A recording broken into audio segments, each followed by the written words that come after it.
say what's wrong or right. No. It's not hard to fool me. No.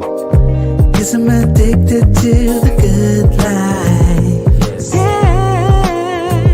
Lead the way, I follow. No need to say. No.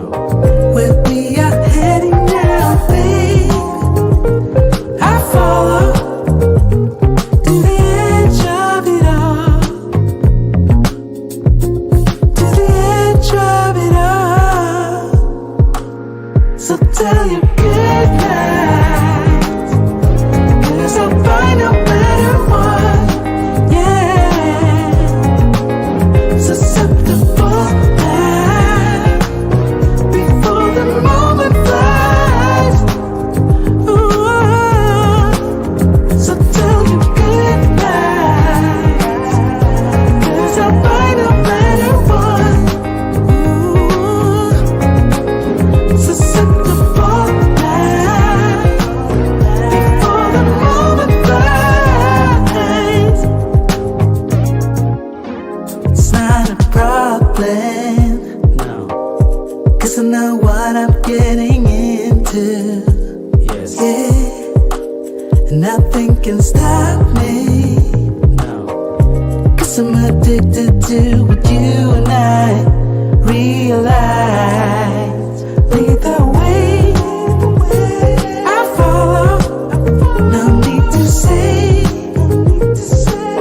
Where we are heading now, babe, I follow. To the edge of it all. So tell your good night, 'cause I'll find a better one. Yeah.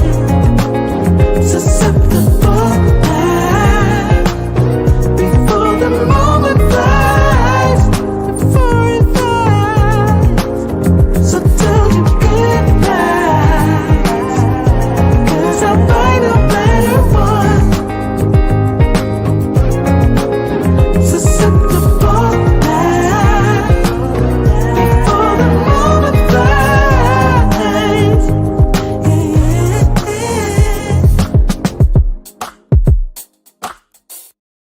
All right, all right, all right. It is Friday night, man. We've made it through the first week of the new year. Shout out to all you guys that are out there. Appreciate you all that are here thus far. We got a great topic tonight and some great videos celebrating. Yeah, we're going to celebrate tonight. We're going to celebrate successful Black men. We're going to look at some videos of those that don't like the fact that we're successful, but we're going to also look at some videos of those that are celebrating the fact that Black men are doing amazing things, and I mean amazing things, around the world. So shout out to all you guys.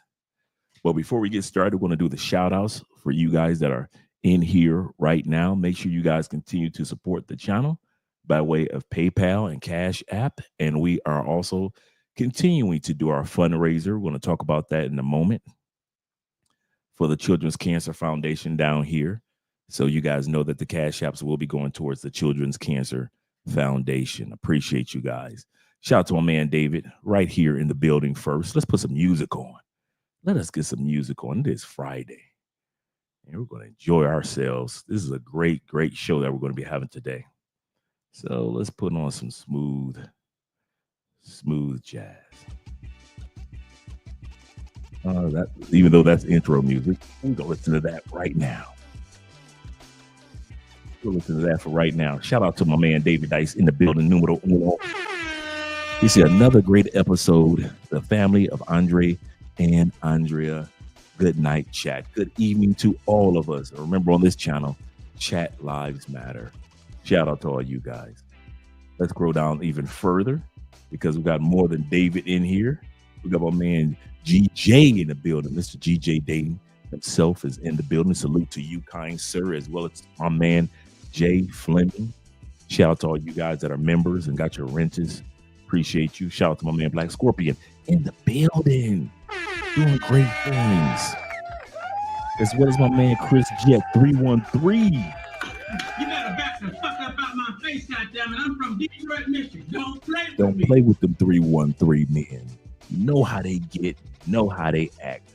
Shout out to you guys that are here right now. Appreciate you guys. Once again, tonight's topic is people have a little gripe against successful black men.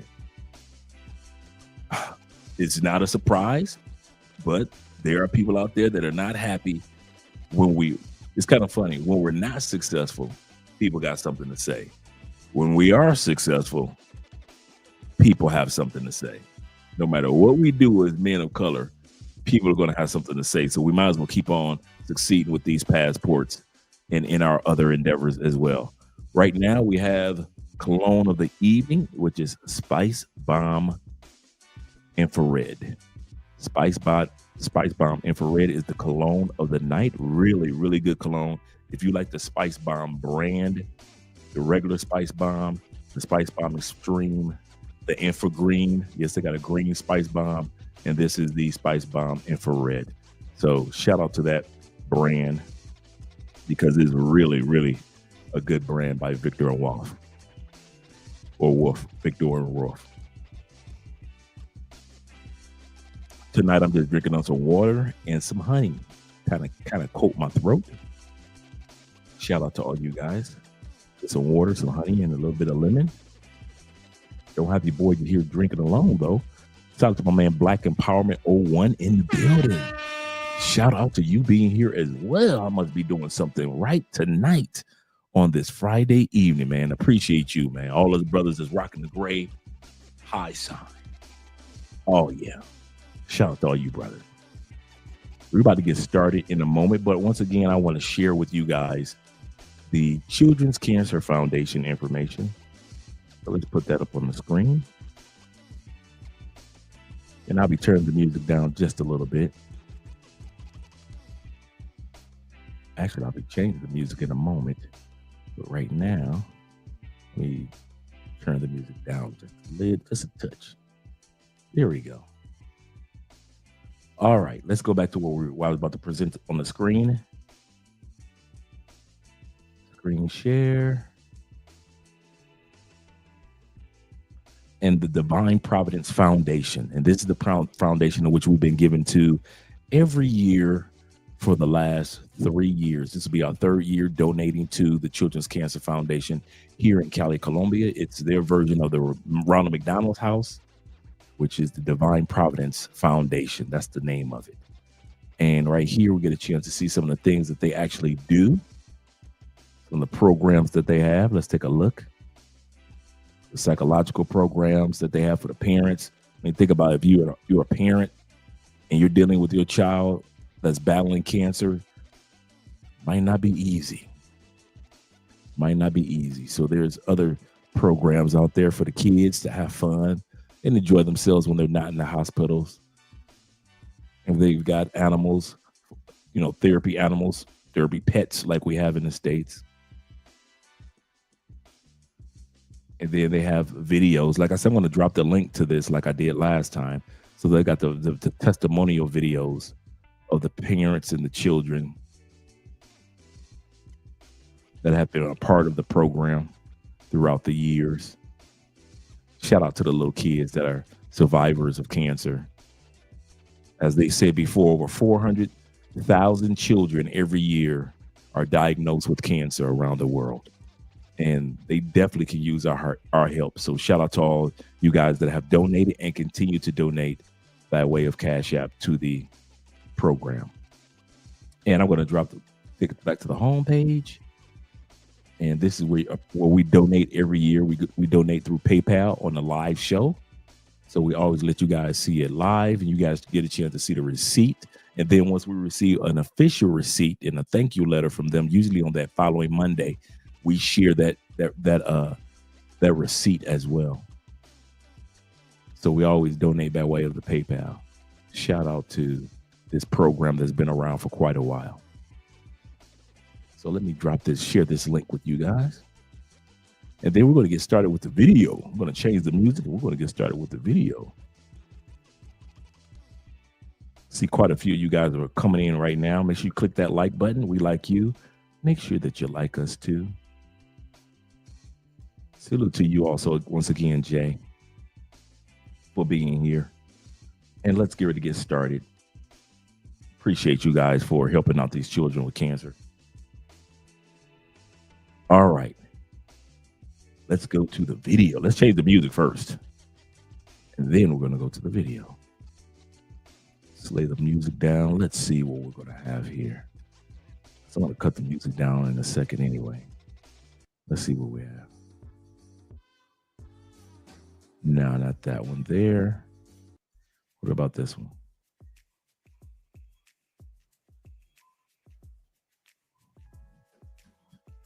Let me turn my music up so I can.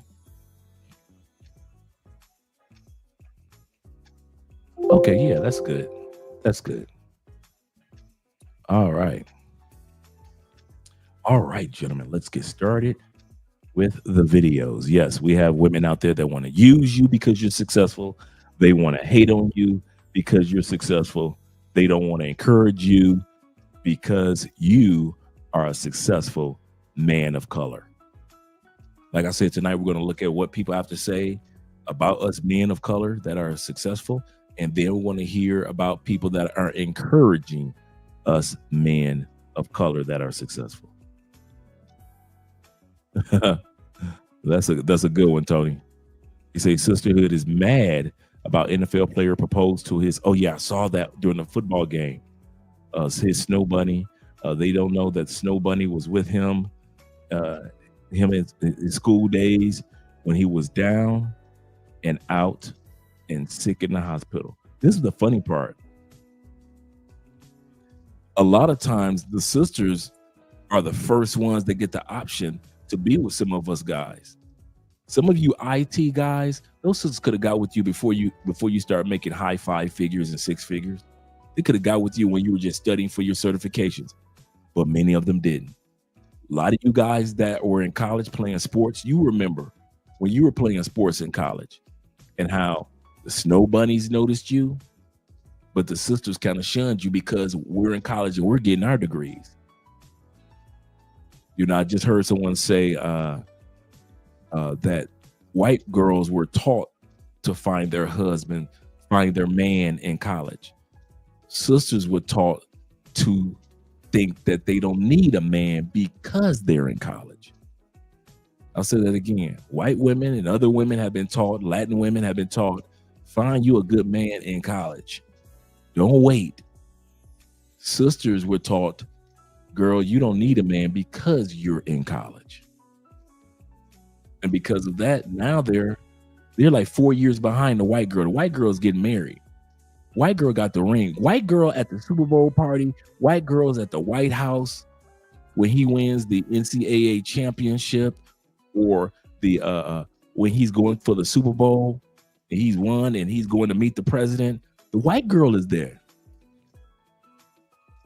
Sisters, y'all need to wake up and start grabbing these brothers when they're interested in you at a younger age, because when these guys decide on looking at other cultures because you don't want them, so be it. But let's watch these videos and see what these sisters have to say that seem to not understand us. Ladies, why does our sense of discernment always tell us when a man is being unfaithful, but it never tells us when a man is unhappy? Back, Chris. It's because you don't care. From the beginning of relationship between men and women, it's all about the woman. You go on dates and you tend to go to the restaurants that she likes to go to. You do activities and you tend to do the activities that she wants to do. The relationship continues and you guys decide to move in with each other and you move into a new place. You're going to move into an apartment or house that she likes. Time to decorate that house. You're going to decorate that house the way she wants it to be decorated. You tend to go to vacation spots that she wants to go to. And we can go on and on because we're taught happy wife, happy life. And even if you're not married, the concept still applies. Most men operate from a mindset of make that woman happy. Both men and women are taught that the woman's happiness is most important in the relationship and the man's happiness is not important at all. And then one day that man wakes up and realizes that he's miserable. And the woman doesn't notice because she's never been taught to be attentive to that man's happiness. H2O. And also, when it comes to relationships, women are selfish because since the beginning of the relationship, they have been the center of the relationship. To not see that someone you love is miserable is selfish. And many times, the only reason your intuition tells you that he's cheating is because his actions toward you has changed in some way. Now, I will admit that men's biggest flaw in the relationship is infidelity. But women use that as an excuse to overlook all of their own flaws if they don't have anything else to work on. Now, Before he goes any further, a lot of time women don't notice that they've changed on the man before the man had changed on them. I'll say that again. A lot of times your woman can pick out the day and the time in which you changed. Girl, he must be cheating because he's changed. Well, if you can pick out the day and the time in which the man has changed, why is it so hard for women to pick out the day and the time in which they changed up on their man? All of a sudden, they start not doing the things that they used to do for their boyfriends or husbands or significant others. But suddenly, since you don't want to do it, he's got somebody else that's doing it. Now you want to pick up on the cues of him changing, but a lot of women don't pick up on the cues of themselves changing. Let's go back to the video. let me take this a step deeper. This has less to do with men and women and more to do with who's being pursued. Because you know who is paying attention to that man's happiness? The side chick. Now, is the side chick really better than the main chick or wife? No. She's just more attentive because she's pursuing that man. She wants to be the wife. She wants to be the main chick. So the solution isn't leaving your wife or leaving your main chick for the side chick. The solution is prioritizing your happiness from the beginning of the relationship. And if you're not with a person that wants to make you equally as happy as you're trying to make them, then move on. You were teaching a man to be feminine when you were sitting him down in order to try to potty train him. But you started emasculating him from the time that he was born. You never even knew. And you know why you never knew? Because it wasn't a in the household in order to try to set you straight. You know, my wife will come to me and say, yo, how do you think I should go about handling this? If she's not sure that she's going to get the best results, she first comes and checks in with me. It ain't because that I said, hey, you better come and check in with me first. It's because I've set the standard based off of how it is that I operate in my household, that they feel comfortable enough to come into me because they know that I'm above them. I'm over them. Ain't nothing wrong with somebody being over you. You haughty. You should have had a man over you, and you wouldn't be sitting there talking back and forth with your neck twisted up, thinking that you're saying something when in reality he's trying to protect you against yourself. So now you don't even know how to identify a good man when you see one. Learning how to shut the fuck up when a real dude enter the room. You make it impossible to talk to you. Everything is a tug of war. Kyle, what do you want?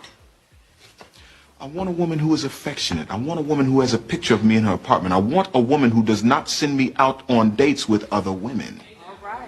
Yeah. I do have pictures of you. They make wonderful coasters. You know, you have never taken me or this relationship seriously. Oh, wait, come on, get off of it, Kyle. I mean, you don't want a girlfriend. You want a psychiatrist who's good in bed. Listen to my problem. Listen to my problem. Well, hey, look, if I don't make you happy, then why are you with me? Good point. So why don't we just say I am no longer with you?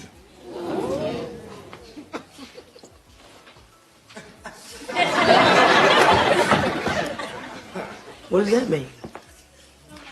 We're through. It's over. Don't want you. Bye-bye.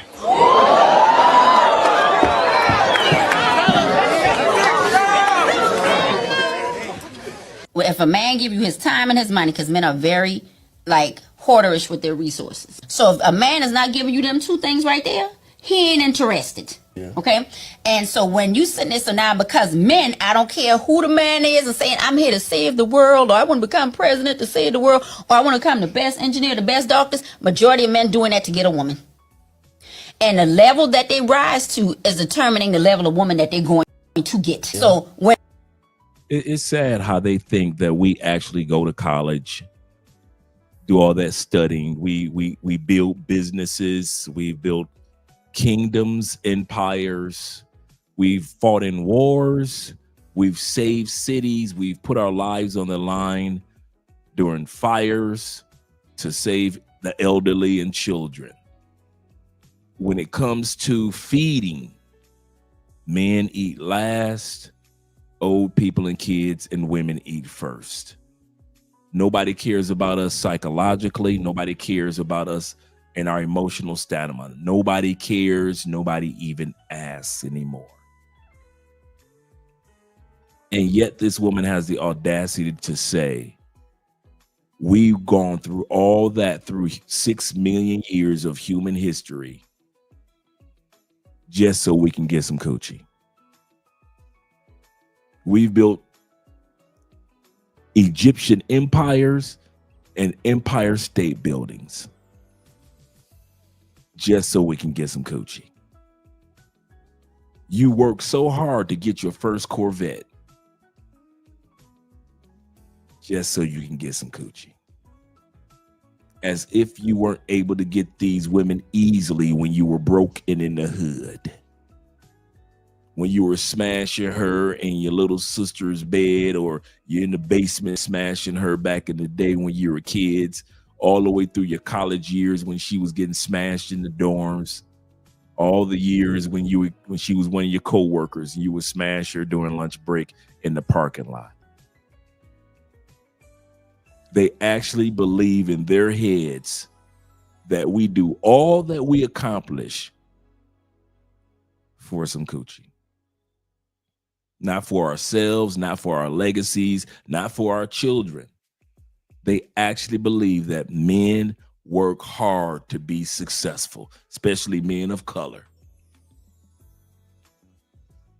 just so you can get some coochie from the group of women that you've been getting coochie from since you were 15 years old. That's how naive they are. And that's not all women, not all ladies, not all, but that's how naive many women are when it comes to the mindset or even understanding a man. That goes to show you that many women talk about men, but never talk to men about men.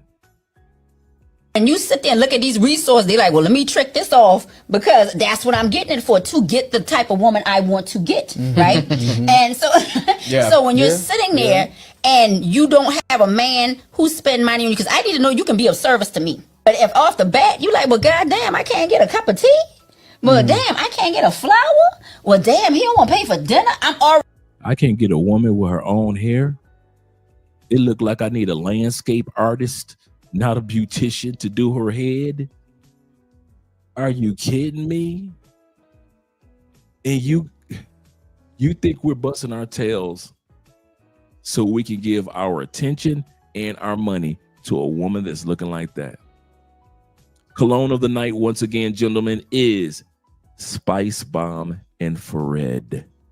Great cologne. Great cologne. You can wear it day and night. Not too strong, but it's not weak at all.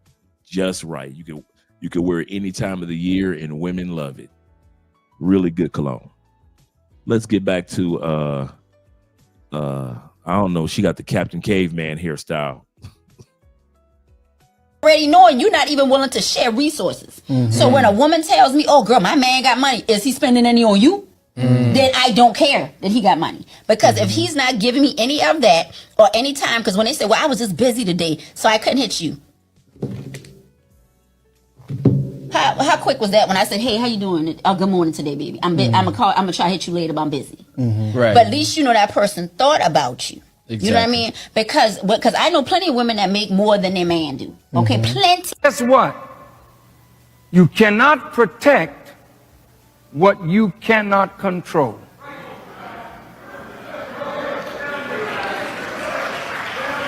Wait now. Sisters, when I use the word control, that makes you upset sometimes because you don't want nobody to control you. But no man can protect what he cannot control. Now, you don't have to be a control freak because she has a right to rebel against ignorance that masquerades itself in the form of a controller. Yeah, I gotta set a balance here. Otherwise, after this lecture's over, some nut is gonna go home and say, see, I got to control what's going on up in here.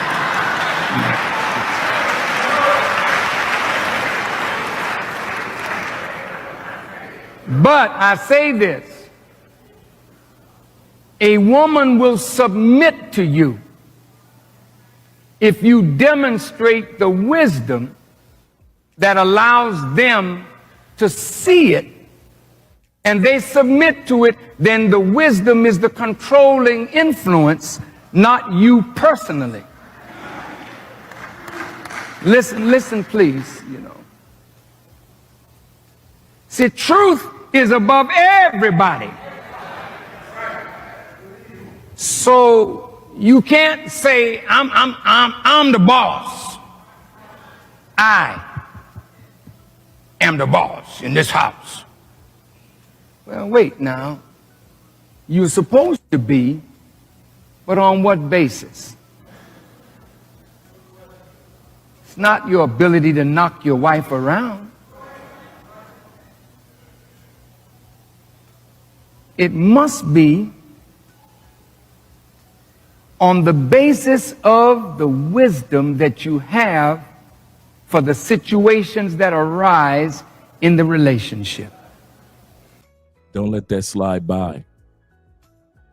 You're in control of your relationships, no matter what country you're in, based off the level of wisdom that you've acquired throughout your lifetime as a man that allows you to be able to control or maneuver the direction of your, you know, with you and your girlfriend, or you and your wife, or you and your family.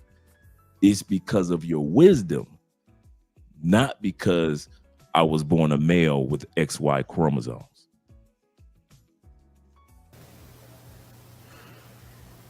And if you both are angry, don't bother, because she ain't listening to nothing you're saying. And the decibels that get louder and louder, and like, well, okay, you're screaming, you're hollering, and I'm gonna do what I want to do anyway. So when anger subsides, then reason can grow in a house. You can never settle an argument where the male ego is involved if you as a woman don't know how to handle the male ego. That's why he lives in your mouth like a dentist. Because you rip him apart with your tongues. You see his weakness, and then you beat him up. And he can't handle that.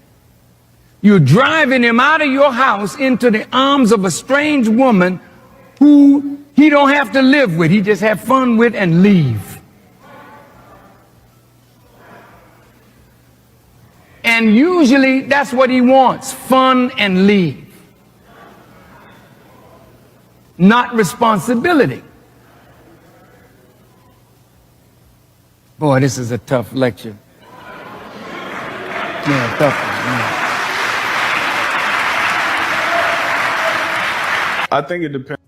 Before we go any further, just imagine, to all our nation brothers in the Nation of Islam, to any brother, any man of color that has busted his butt to be successful in life on the outside of your household, and just imagine Brother Minister Farrakhan have to still tell your woman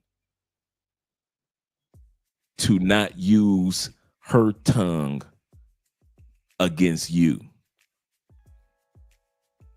Some of you brothers that are traveling to other countries, one of the things that you want to make sure that you don't have an issue with, and I mean this, I'm serious, because I know a couple of guys that's going through this right now. If you are dating or in a relationship with a woman in another country, bruh, you better make sure she can control her tongue. Because she'll say things to you in your language and say things to you in her language that are so disrespectful that she has no business of being in your life in the first place, of ever being in your life in the first place. Does Andrea always agree with everything that I have to say? No. No. She's a Scorpio, gentlemen. That gives you enough. Has Andrea ever thrown anything in my face, raised her voice to me, ever cursed at me, tried to belittle me, embarrass me? Not a once. Not one, not haven't even come close. And a lot of you guys have foreign wives and girlfriends that are just like my wife. Don't put you through no verbal hell. But some of you guys, and I know a few of you, you go through verbal hell with your Colombiana, with your Venezuelan woman, with your Dominican. They spicy, Dre. They're jealous. I don't get that in my house. And I've dated several Latin women, and I believe you me, not one of them was the type to want to be spicy with me, because they knew that they will be walking out the nearest door. I don't play that. That mouthiness, that throwing stuff back in my face that happened 3 weeks ago or 3 years ago, I don't play that, and neither should you. Let's continue on. You guys are, the reason why we're talking about this topic tonight, once again, is there are people out there that will try to tear you down as a successful man, especially as a successful black man. And sometimes, as the minister was talking about, these are the people that are in your circle that will try to tear you down just because you're successful. To give a shout out to my man who just gave to the Children's Cancer Foundation. My man Black Scorpion in the building with the $5 donation on Cash App. Appreciate you, brother. I really do. Appreciate all you guys. Shout out to my man Rico in the building. Shout out to you. T-Mac says, my Colombiana has never talked back nor argued with me. She always shows me respect even when she doesn't totally agree. That's one thing I can say about Andrea. Andrea will give me a look like, okay, she mad. But as far as verbally, and I hear too many of you guys talk about how disrespectful your Latin lover, your Latin girlfriend is in these countries. Too many stories. And you think that's a par for the course. Well, you know, Latin women, they're spicy. I don't go through that. T-Mac doesn't go through that. Other guys I know with Latin women don't go through that. But you tolerate that. That's why you go through that. Jay Philip, he say Dre is telling the truth. Shout out to my man Jay. Appreciate you, brother. That's what you go through. Let's continue on with the video, gentlemen.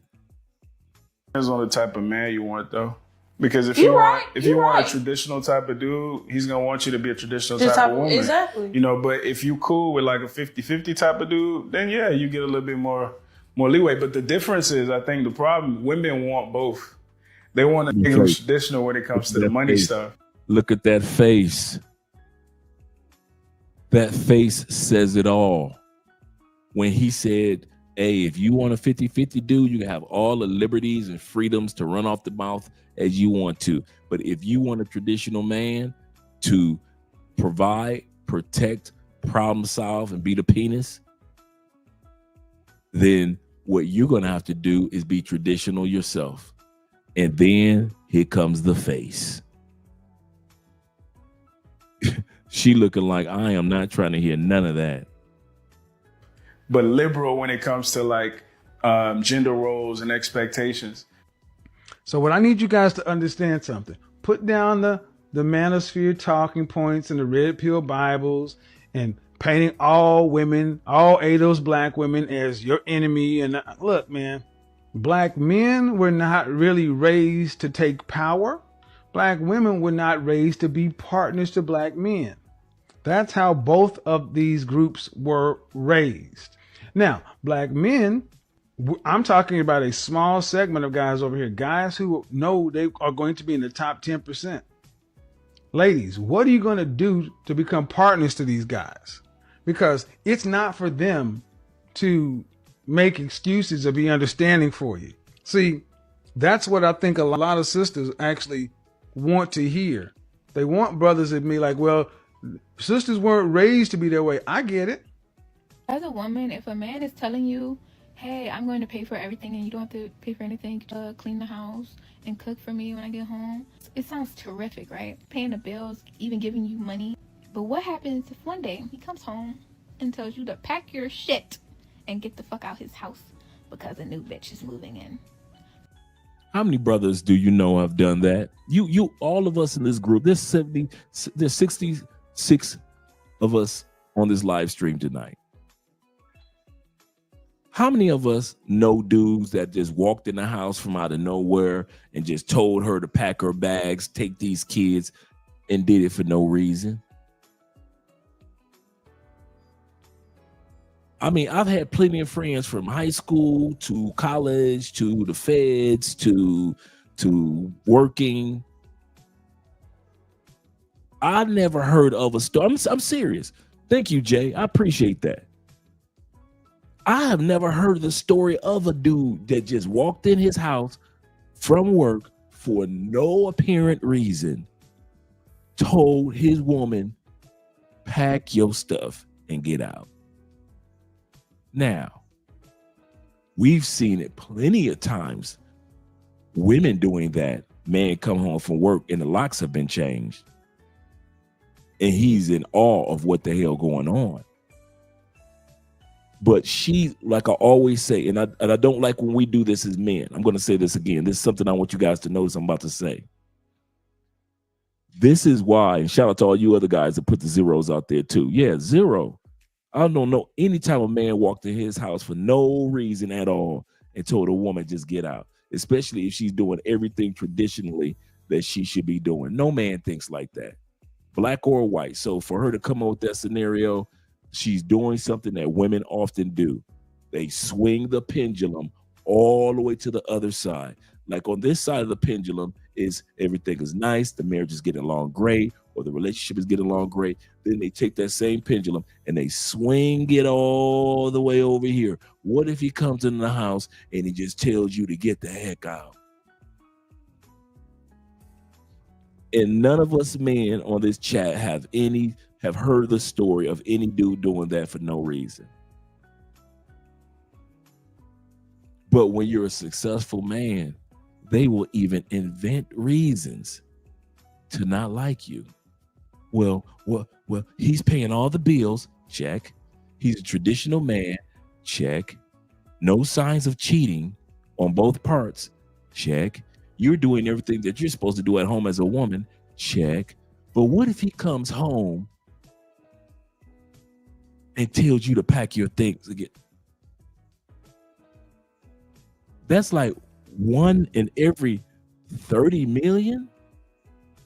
You're going to base your life off of that. And I bet you, I should have looked at the comments. I bet you there were tons of women in the comments section that were like, yeah, girl, you right, because that happened to my niece. Yeah, girl, that you right, because my grandmama said that's what happened to her. Yeah, you right. I had that happen to a coworker. It's amazing how women have all these fabricated stories that they've heard of. And we who are logical thinkers and rationalists have never heard of these stories. But these women always so happen to have happened to seeing these stories occur. I believe women see more UFOs than anybody, any redneck in Kentucky have seen a UFO in the sky. Women see UFOs all the time, unidentified fucking objects. They can't tell you what it's always them that so happen to see the story. They always happen to have a cousin that happened to. They always happen to have a best friend. They got 3 cousins down on their father's side that happened to. They just so happen to have a coworker that happened to. But then when it comes to us as men, we've been living on this planet for 40, 50, 60 years, and we have not seen any of this occur.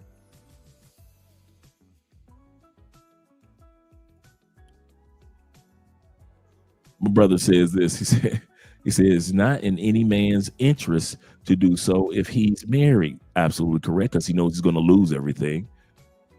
That's how you lose. The next line. That's how you lose all that you work for. It's silly fear black women have. You don't hear Lily saying shit like that. Absolutely correct. Lily don't be like, if I come home one day, my white husband is just gonna kick me out. I was doing everything right. No, that doesn't happen. And if it does happen, it's so far in between that nobody even really notices that. GJ says, remember, women mostly deal with pieces of shit. This is true a lot of times. Sad to say it. Shout out to my man, I don't know, Tevin, for the $10 cash app towards the Children's Cancer Foundation. Appreciate you, gentlemen. David says this. He said, as we men live in reality, she's talking about hypothetically. Her hypothesis, her theory, but not the truth. So now, all this time you've been cooking and cleaning for him, right? He's giving you money. You have no money to your name. You have no job experiences. You literally have nothing. It's going to be like you fucking turned 18 again. It's going to be like you're fucking building up from the ground up. You don't want to go home back to your parents because a man kicked you out. What do women normally do? Most women normally do when you're a traditional guy and you handed her the paycheck. What do they normally do with some of that money? They take a portion of that money and stack it. It's called mad money. They take a portion of that money and put it into their bank accounts and it's put to the side for emergency funds, meaning that they are already prepared to leave you. You hand her $150 to take care of groceries for that day or that week. She comes back with $120 worth of groceries. But since you're not looking at receipts, you don't know. That's what a lot of women are doing. So for her to sit back and act like you're just going to be kicked out and you're going to be starting back over like when you're in high school, there she goes again. Secret bank accounts, that's very, very common. Have your own bag, girl. If a man be telling you all this good shit, I'll be like, okay, you could do that, but just know I'm gonna have my own bag too. Like I'm gonna be working too, or not even just working. Like you could have a fucking part-time job or something. Just make sure you have at least something to your name, bro. Don't have, bro. I witnessed this shit happen firsthand. I promise, like I cannot let something like this happen to me because it's so traumatic. He literally has all control. He can literally tell you to go whenever he wants to.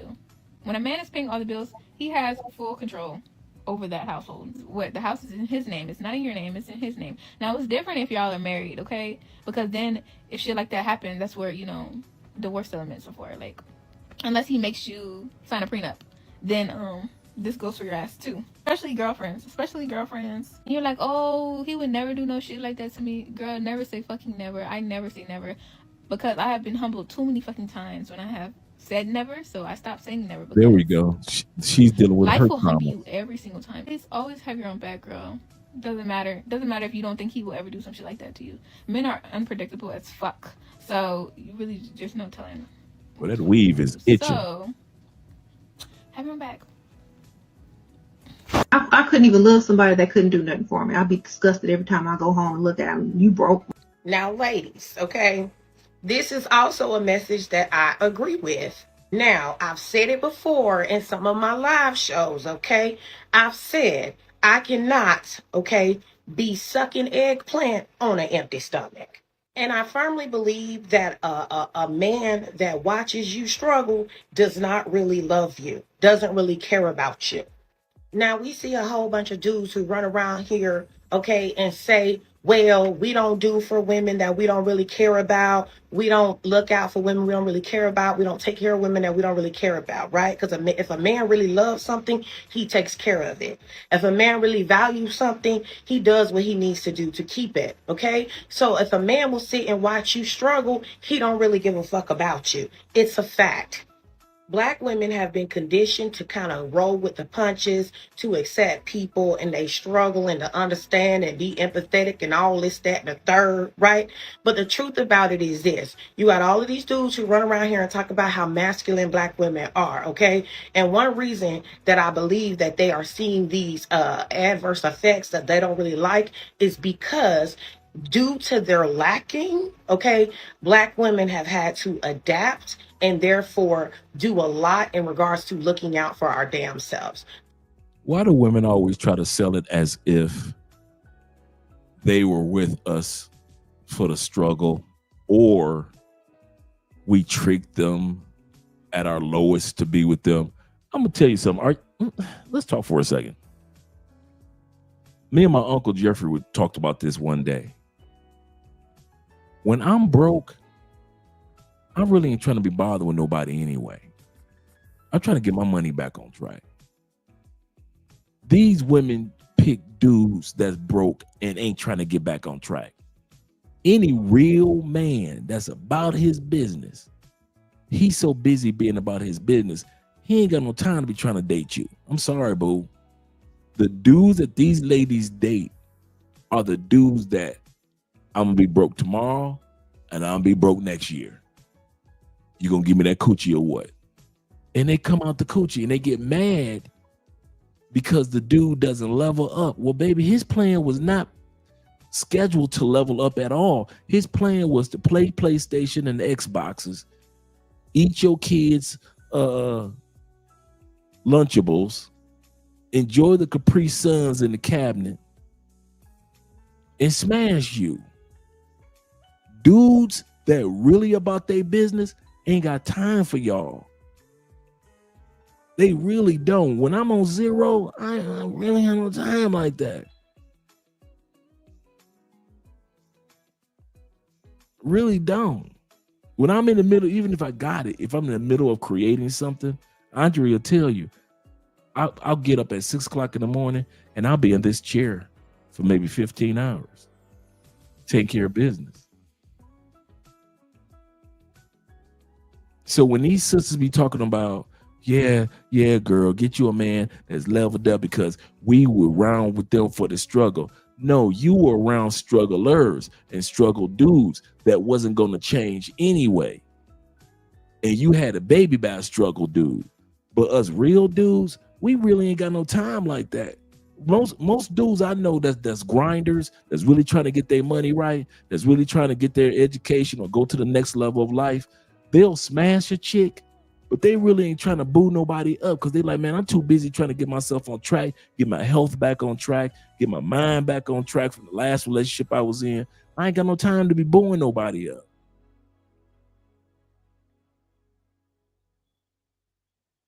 But they try to make it seem like they was down with us.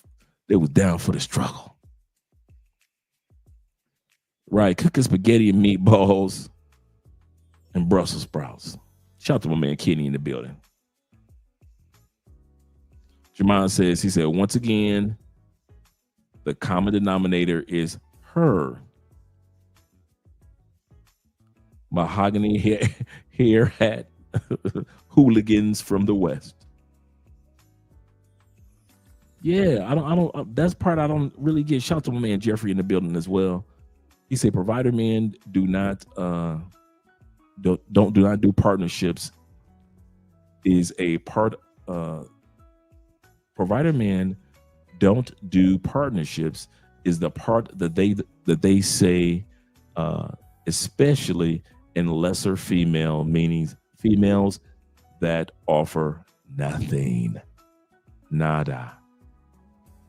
Master of None is in the building. Shout out to you, brother, being here. He say, how you fix your mouth to say some nonsense like that if all men do is take care of women and make that make sense? It doesn't at all. Shout out to Bobby Coltrane in the building, the Coltrane family as well. He said, we need to start admitting the delusional is delusional. That's so true. Let's continue on, gentlemen. The truth is, a lot of these dudes are really not reliable. They're not dependable. Okay, you can't really count on them, and a lot of them will sit and watch a woman struggle. Okay? True. 100% true. She didn't say all dudes, but she said a lot of dudes. And a lot of times women choose these struggle dudes. Now, we all go through ups and downs, especially if you're in any form of entrepreneurship. You will have your high moments, you have your low moments, you'll have your even keel moments. If you're a person that's in transition of employment, it happens. So none of us go through this life where we're just on an economic climb all the time. Some people can say that, but most of us just go through the waves of life. But these ladies love hood dudes. They love broke dudes. They love dudes that they go and impress and improve nothing in life. So yes, I agree with you 100%. The dudes that you deal with, ma'am, they put you through that. Okay, I tell dudes, if you are not going to be the dude who's gonna like look out for her, you don't really value her like that, leave her alone. Leave her alone, because taking her out of a place where she has a soft place to land is now programming her to have to take on all of this masculine energy that they say they don't like. They're actually contributing to the problem that they say they don't like. A woman is at her best when she has no worries, okay? When she has no outside, extreme stressors. When she's able to just chill and rest in security and stability, because I'm not going to say rest in her femininity. No, I'm going to say when she is able to rest in security and stability, okay? And she doesn't really have to think of how she going to make do, how she going to make something shake. When she got a man sitting right there next to her, that's when a woman is going to be at her best. Because when a woman is not focused on survival and how she's going to make things happen in her day to day, she's able to actually cater. She's actually able to cater to a man. She's actually able, to be more loving and be more open and be more soft and be more, relaxed. I don't know who that was, what gentleman that was that walked in that room, but her whole demeanor and her whole tone changed. See, she one of those women that come get on camera, talk out the side of their neck, but then in real life, it's the exact opposite. Sprinkle, sprinkle. Okay. And therefore, she's going to be more, accepting, right, of the male's energy. Actually, a better word for that is receptive. She's going to be more receptive to a man's energy. Okay. Young Levin's had this little video where she said, when women learn how to be better women, that's when men can be better men. When the truth is, when men are better men, that's when women can be better women, which in turn benefits him, okay, to be in a stress-free, non-confrontational, non-adversarial relationship with a woman. He needs to be the soft place for her. And then she's going to be able to shine in that environment. Yeah, okay. Shout out to my man, Method Man. We're about to go here with him. But before we do, shout out to my man, GMT Travels with the Super Chat. He said, keep making great content. Shout out to you, brother. Glad that you made it here this evening with the $10 Super Chat. And thank you guys once again for giving towards the Children's Cancer Foundation that we are working with over the next few weeks. We're going to be donating at the end of the month. Our goal is $500, gentlemen. Just $500 we're going to be giving this year. Shout out to my man Abraham in the building, father of many nations. He says this. He said, from my first argument with the Colombiana, she found out that I do not play those games. Made me a drink and rubbed my back. Yeah, all that changed. He said, no more arguments like that again. Shout out to you, brother. I appreciate that. He say, treat these beaches like the Godfather. Never ask me about my business, bitch. This is not a partnership. Absolutely correct. Absolutely correct. This is not a partnership. He say, stop trying to turn hyenas into helpmates. That's a good one. I appreciate that one. Let's go back to the Method Man.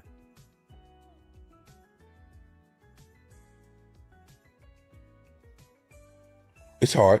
I find solace in just being myself and not trying to live up to anybody's expectations, you know. But it does bother me at times. I have episodes. It's like I've been dealing with it for so long. I know what it feels like when it's coming. So there's really no solution you can have. You just have to kind of like deal with it and ride this shit out.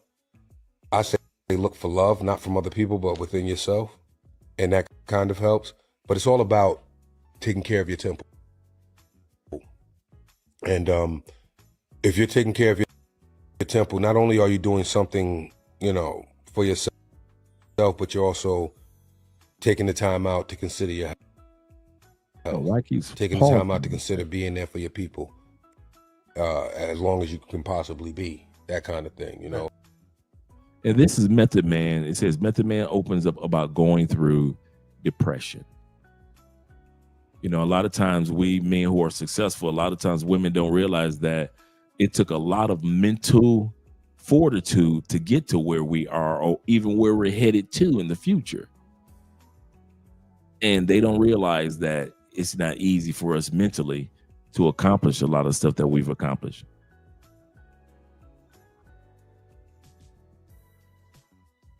Shout out to Method Man.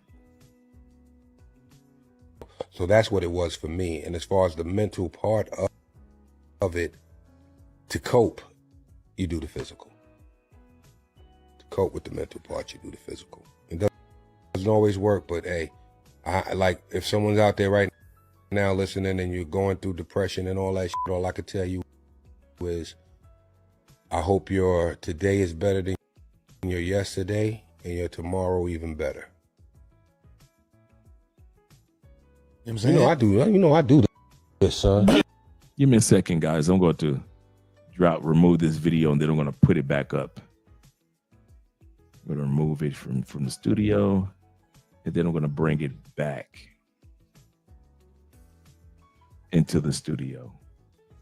Because I don't know why it was kind of like hesitating and pausing like that.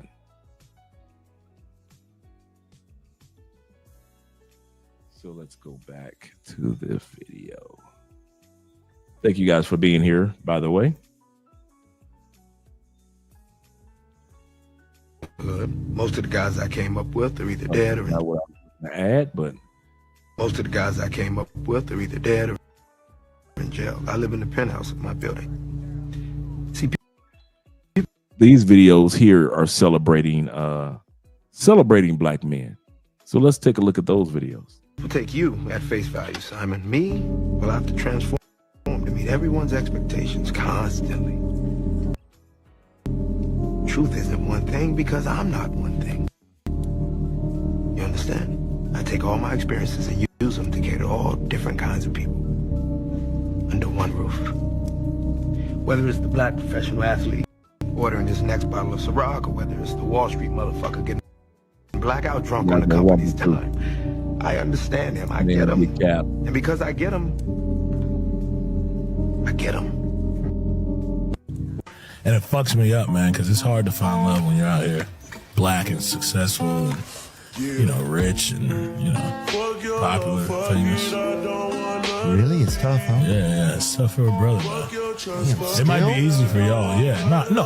I'm saying tough for love, not tough for anybody can get some pussy. Yeah, it's just love, man. It's a hard one to find. It is. Let me ask, before our brother Barry start talking, do you guys agree with what my brother said? The more successful you are, the more harder it is to find, you know, real relationship, real solidification with a young woman. Put a 1 in the comment if you agree. I agree with him. Let me put a 1 in the comment section. It is not easy to be out here finding the right person. My man Jay said, yep. Black Scorpion says, yep. Yeah.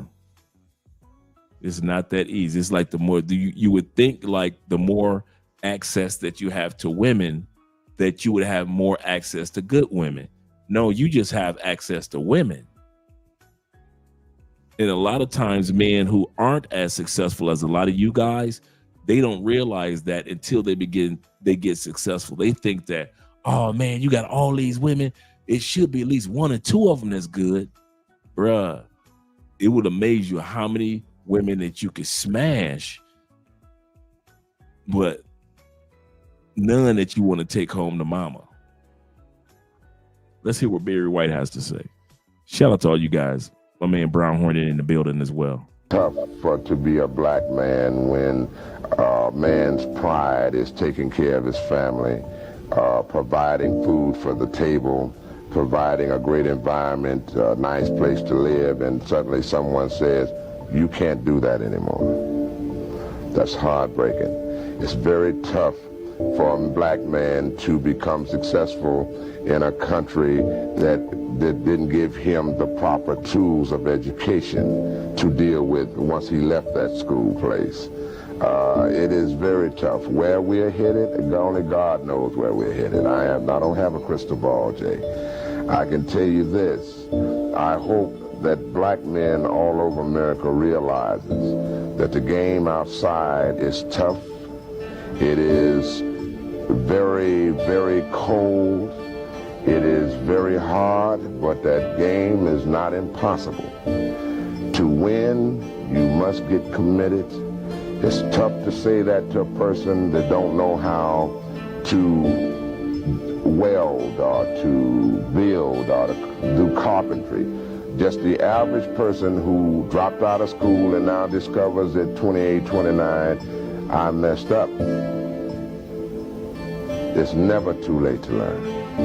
Here's why black men date outside of their race. It comes down to men going where they feel love. As a successful black guy, a high-earning black guy, and I know other high-earning black men, there's no incentive for us men to deal with women just because we look like them that are not bringing us peace. Now, I feel like a lot of black women have pent-up trauma because black men do need to be better leaders and make better decisions as well, which is causing that trauma. But let's not act like this is just one side to this coin. Black women need to also make better decisions in the men that they pick. Stop glorifying the Pookie and Ray Rays, and more black men will actually want to be more successful, clean cut, and better leaders. So the decisions black women make, along with men not being better leaders, is what's causing this divide. Black men dating outside their race, black women being angry about it, and it's up to the men and the women to fix it. Both sides need to take better responsibility in creating a better dating community for the black race. That's my honest opinion. The hardest part of being a successful black man is that you are your own savior, and that you actually sit at the causation of your own problems. That and expectations are higher.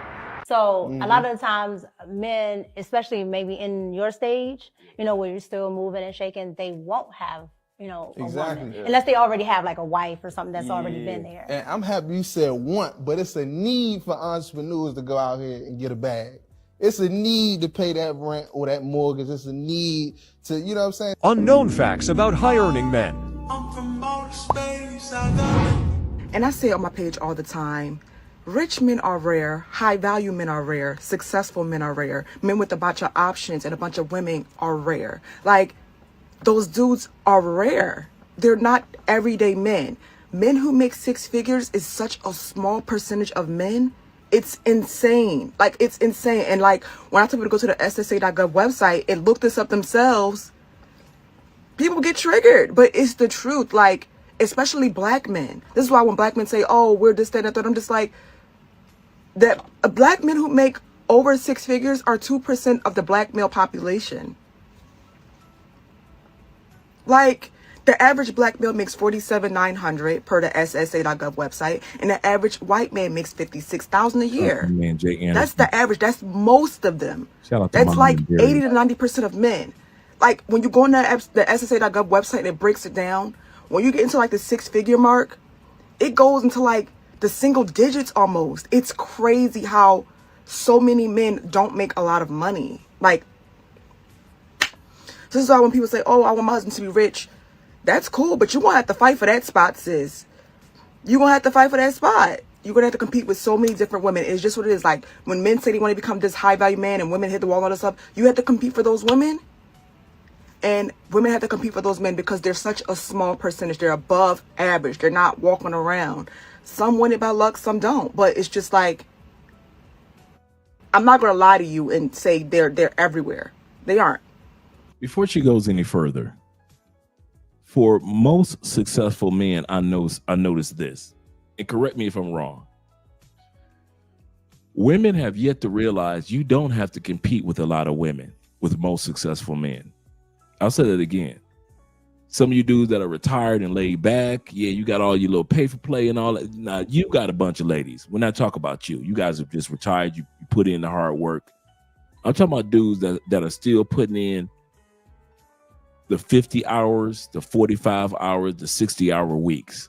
In some cases, the 72-hour weeks. The thing that women don't realize that they have to compete with is our time, not another woman. For many of us, Kevin Samuel said this one time. He said, many high-value men, they do pay for play because they ain't even got time to go out and have a bunch of women. So what a lot of women think is that we got a slew of women. Let's say if I was still single, we got a slew of women. Bruh, in all honesty, when these cameras go off, I'm still at this table in this studio 2-3 more hours. I got emails to respond to. I got to get ready to get up in the morning, go to the gym. I got my evening meditation. By the time I get done with all that, if I was still single, I wouldn't have time for any woman at all. The competition for you ladies, hear me out. It ain't another lady. It's our watch. It's our time. Do I even have time for you? I can make time to smash you, but in a lot of cases, when men are trying to come up, we ain't got time for no relationship. And you might think that, oh man, he's six figures, he doing all this, that, he growing, girl, he doing big. The more money men make, the less time we got for you. I just watched a clip with Deion Sanders before we go back to the video. Deion Sanders said this. They asked him, what lessons have you learned when it come to women? And Deion, took his time and he said, I've been married twice. They didn't work out both times. He said, I can tell you this one thing. He said, a lot I don't know. He said, but a lot I do know. He said, there's one thing that I do know. He said, you have to make sure that you make what's inside the house just as important as what's outside the house. He said, my mistake was I was so busy being successful outside the house that I took very little time out to be successful in my house when it came to relationships. We just don't have time like that. Even with my wife, dude, I'm gonna tell y'all something in all sincerity. For all you successful dudes, even I battle with trying to make time for my own wife that's in the house with me all the time. Some of you guys got women that's been on your side for the longest. And you still battle with making time for her. So when I hear women say, oh, to get a man like that, you got to compete. Most of us ain't even got time to be with a bunch of chicks. And once again, that's why so many of you guys who are successful, you feel more at ease with your time. You can go get you a pay for play, have fun, get your physical needs taken care of, and go on back to your grind. But for women to sit back and think that it's a bunch of women in our cell phones and just, if you don't come through, Keisha gonna come through. Listen, if you don't come through, I might be going to bed. A lot of women don't realize, and I've heard a lot of multi-millionaires who have started from scratch say this. It is lonely.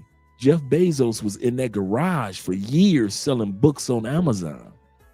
It's lonely growing a business. I don't know why people think that being entrepreneurs, it's just fun and you're just, bruh, it's a grind and you're going to spend a lot of time. You will spend a chunk of your life alone at your desk or making sales calls or doing your accounting or doing whatever it is, your marketing, creating new products. So whenever I hear women say this about us men who are out here getting our grind on, or all you dudes that are in college, or all you guys that are blue collar workers, and you own a plumbing company or you own a electrical company, you ain't got time. You under somebody's house trying to make sure the plumbing is correct for them by the time they get off work. You ain't got time for a bunch of chicks. If you're a dude that's out there in the military and you trying to work hard to get to the next level of your career in the military, you ain't got time for a bunch of I don't know why women think that we got these whole slew of women. Many of us don't get to be able to enjoy all. You ready?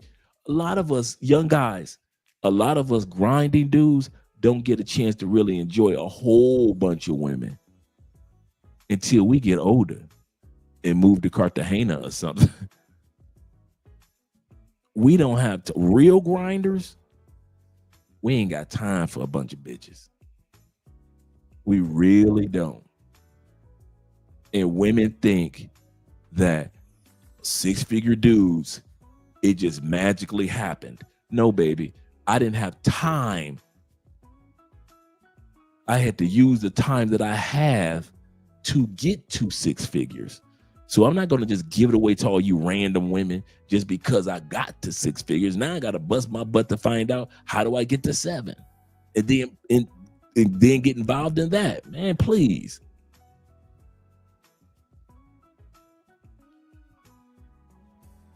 Shout out to my man Don says this. He said, I turn women down just so I can go to. Boy, if you don't preach. Remember I told y'all the story about the one chick that I was messing with in the States, right? Remember I told y'all, I asked her, listen, I don't know what country I'm moving to. This is before I knew I was coming to Colombia. I didn't know what country I was moving to. I didn't know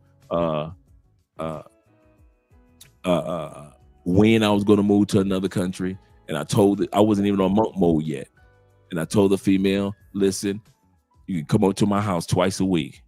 I'll smash you. We can get 2 bottles of your favorite wine. We can listen to your favorite music. I'll never meet your kids. I'll never meet your pastor. You'll never get a Christmas gift. You'll never get a birthday gift. We'll never go out to dinner. If you are cool with that, you can come over starting next Wednesday. Why did I say Wednesday nights, Friday nights?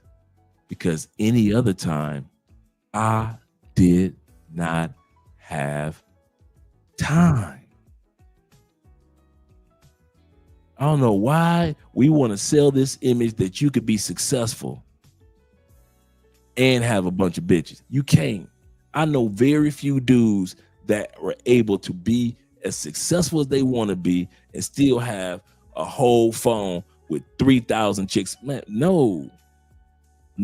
Even some of you dudes that come down to Colombia and you're not even married. Some of you dudes that start business endeavors like Airbnbs down here in Colombia, you ain't got no time for like every other weekend I would pay for plays. No, you ain't. Not if you're doing it right. You ain't got time. Men ain't got time. We know that there's a limited amount of time on every clock within 24 hours. So we ain't got time to be doing it like that.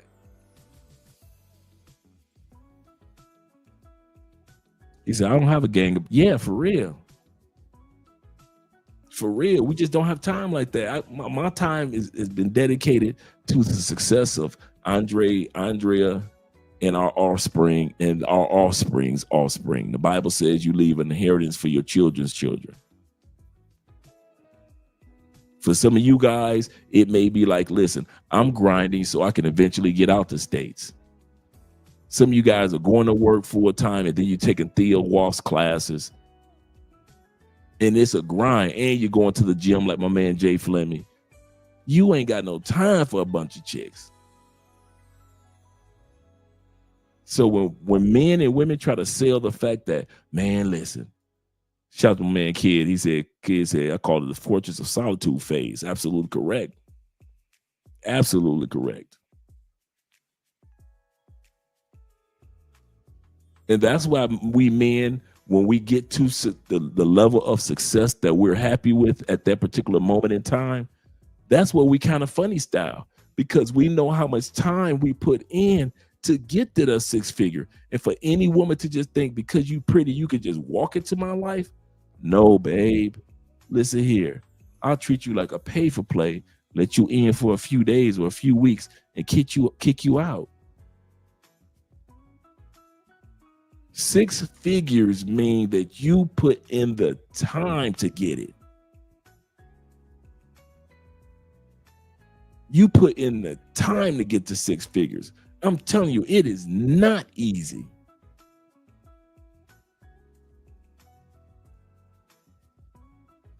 So shout out to all you guys that are out there focusing on your grind.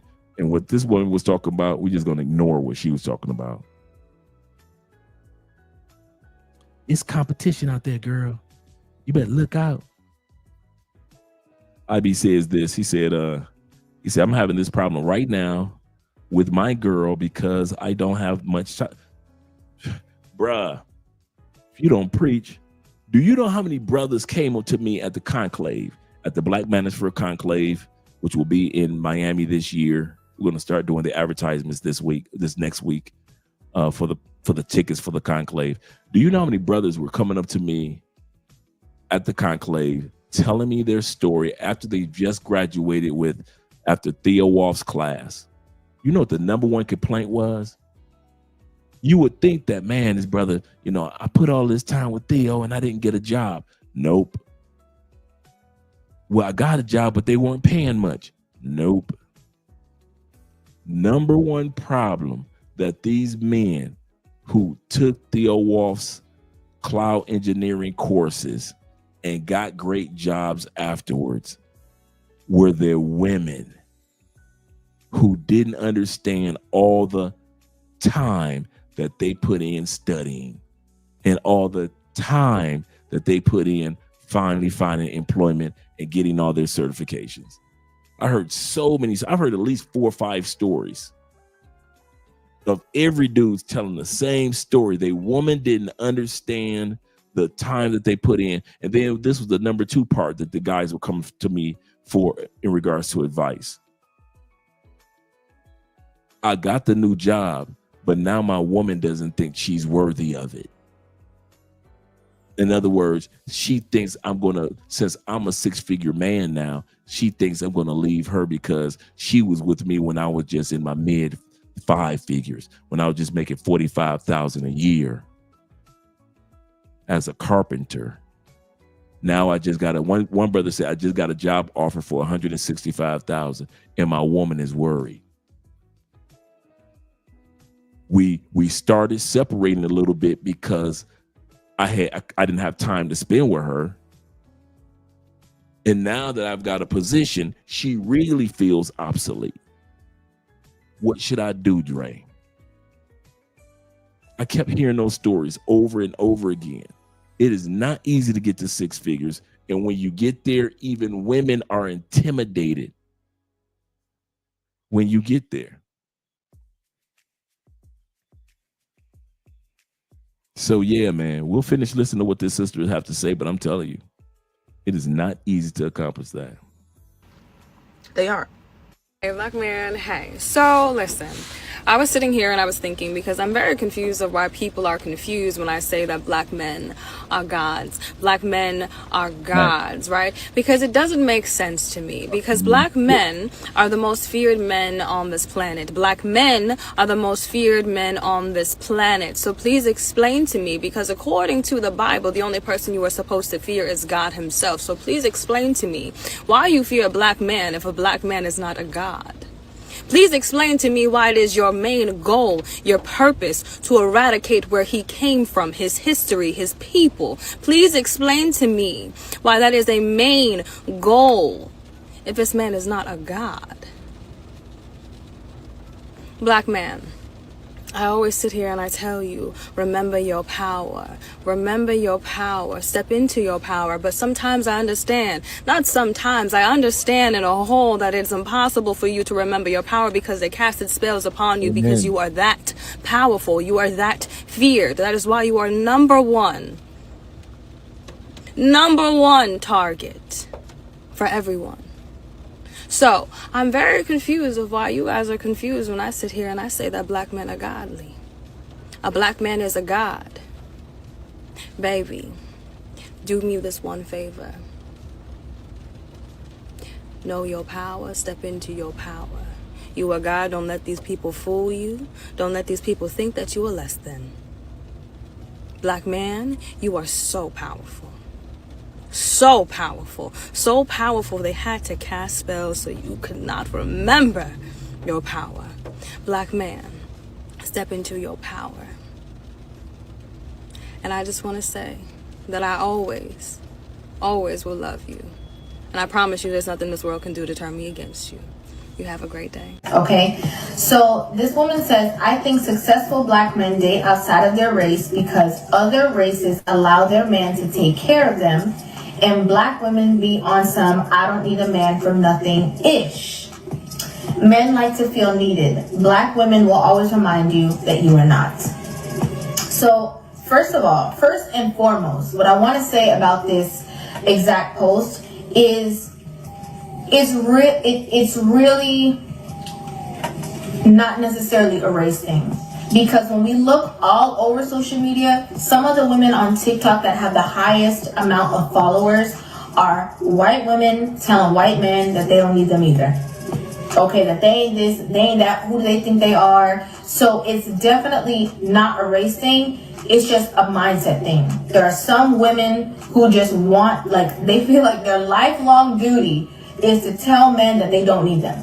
To tell men that, I don't need you. You're just an addition here. You think you this and you think you that. I can live without you. I can do that all by myself.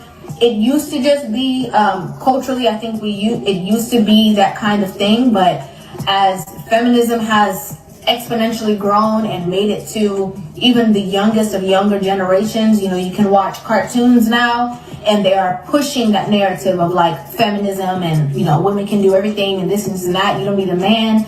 You can be stronger than a man. So in that regard, it's not necessarily a race thing. It is a mindset thing.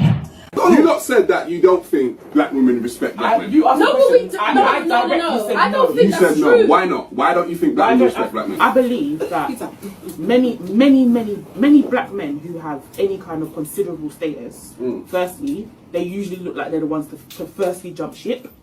Right. They're the ones that want to date. Go elsewhere. They want to outside their race. date Caucasian. They want to be mixers. Yeah. I'm not about it. Notice the question was, why do you think that black women disrespect black men? And she took the time out to put it on black men because we're in interracial relationships. And that, for me, in and of itself, is problematic. The fact that a black man of any kind of considerable status will happily leave you for a white woman, and not even look at you, and look at a white woman instead. For black women, that cuts deep. Currently living in the Western world, let's just look at ideals of beauty. The ideals of beauty in the Western world are going to be skewed towards Western women. Agreed. Yeah. However, but the thing is, as black men are raised thinking or being told that the most beautiful woman is not a black woman. In general society, what is portrayed, innit? Like, if you look at media and you look at all of that, the Western ideals of beauty is what's portrayed as beautiful. If a black woman feels like a black man is going to choose a white woman over her, that adds to that level. Okay, that's another narrative that I'm tired of hearing. I mean this. I'm tired of people trying to sell us on the idea that there is a westernized version of beauty. The colonialists, the colonists created this beauty.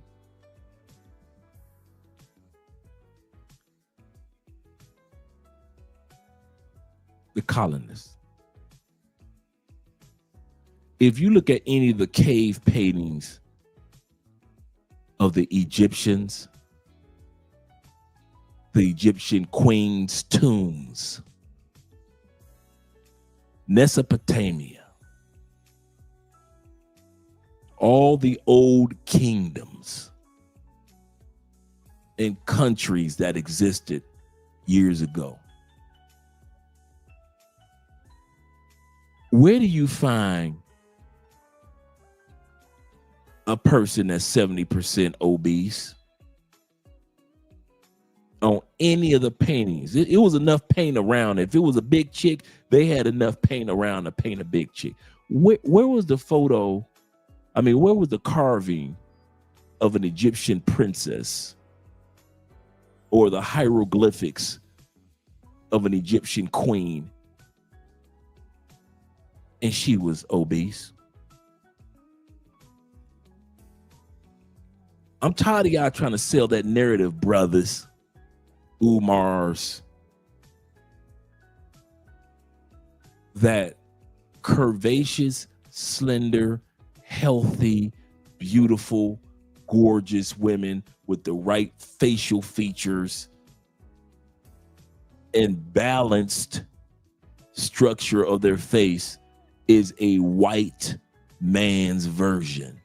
When we go straight to Egyptian hieroglyphics, pyramids, carvings, as well as tombs, in this same beauty standard existed in Egypt and Mesopotamia. So how the hell did it become white people? Did the white people go and when they cut off the noses of the Sphinx, they said, "Oh, let's change the black woman's facial features and make her look more, more European." That's what they did. They just changed the carvings. So technically, it was a bunch of big women in the Egyptian hieroglyphics. That's what it was. Oh, it wasn't. So why the hell you letting black women try to convince you, black men, that this narrative of beauty was created by the white European?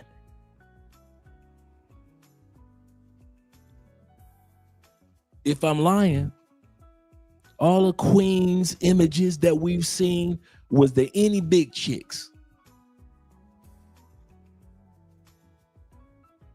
Any of the queens of Africa? I'm not talking modern day queens. I'm talking about the queens from like 2, 3, 4, 500. Was any of them fat chicks for the most part? No, they weren't. None of the 54 continents.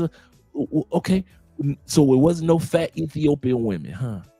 No fat Moroccan women. No fat women in South Africa. No. None of them was on the throne in any photos that we saw. So if you go back to black and white photos, and I know I'm beating a dead horse, but my point is I'm tired of hearing this BS that when somebody says something in the black community, we do just like we do in church. We amen it without thinking first. And we've been amening this. Well, the narrative of beauty was created by the white colonists. No, it wasn't. That same standard of beauty that sits around right now, and while we look at women the way that we do, those same carvings and same looks and same structures and same everything and the same curves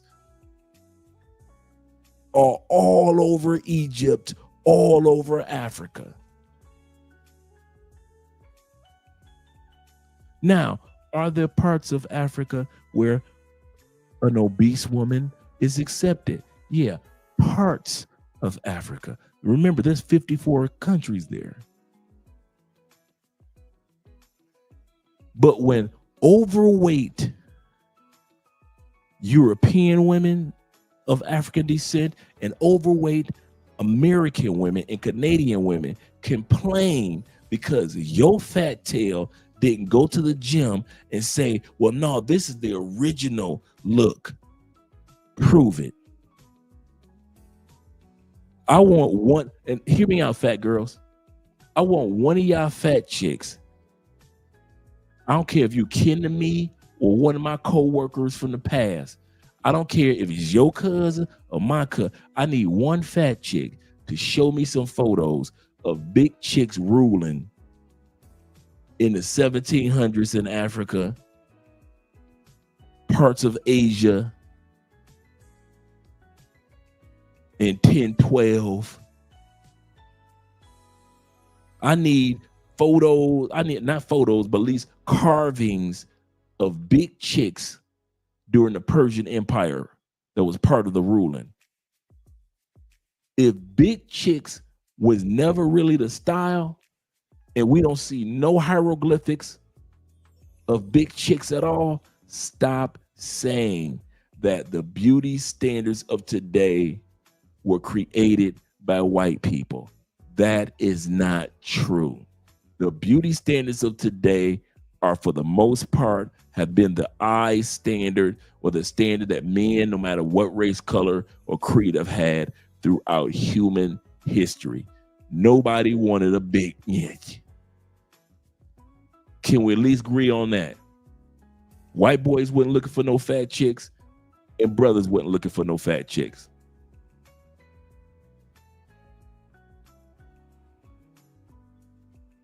We don't even have carvings of big chicks here in South America coming from the Amazon jungle. Ain't no fat chicks in Machu Picchu carved on the wall.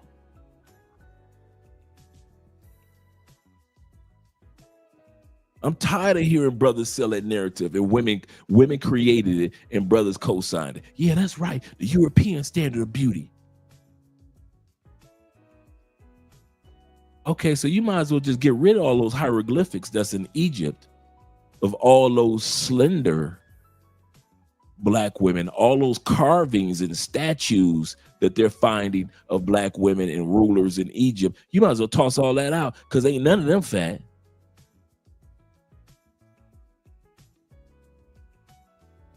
Okay. Yeah. Pillsbury Dough Girls. Let's continue on with the video. She's talking about how she don't like to see brothers with white girls.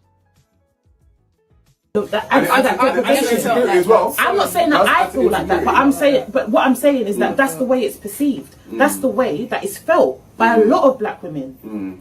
And the thing is, we have unfortunately lived in a world where it's been perpetuated. I don't know why she got all her daddy features. They put the camera in the wrong person's face. She got all her daddy features. She ain't got none of her mama's features. I know her and her daddy twins. That white is right. And so if that's what the world around us is perpetuating, men are feeding into that. But men are feeding in the Western world. Yeah, men are feeding into that. Okay. Another thing that I have noticed, that us ladies, not me, because I'm not going to bash my black men, right? Because I see that.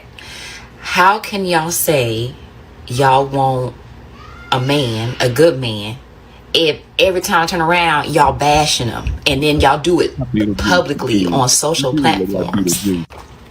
Ain't that a contradiction? And a lot of y'all be trying to manifest, you know, this perfect man that y'all want. But in the same breath, you bashing the same group of men. Y'all got to make it make sense. Y'all do stuff backwards.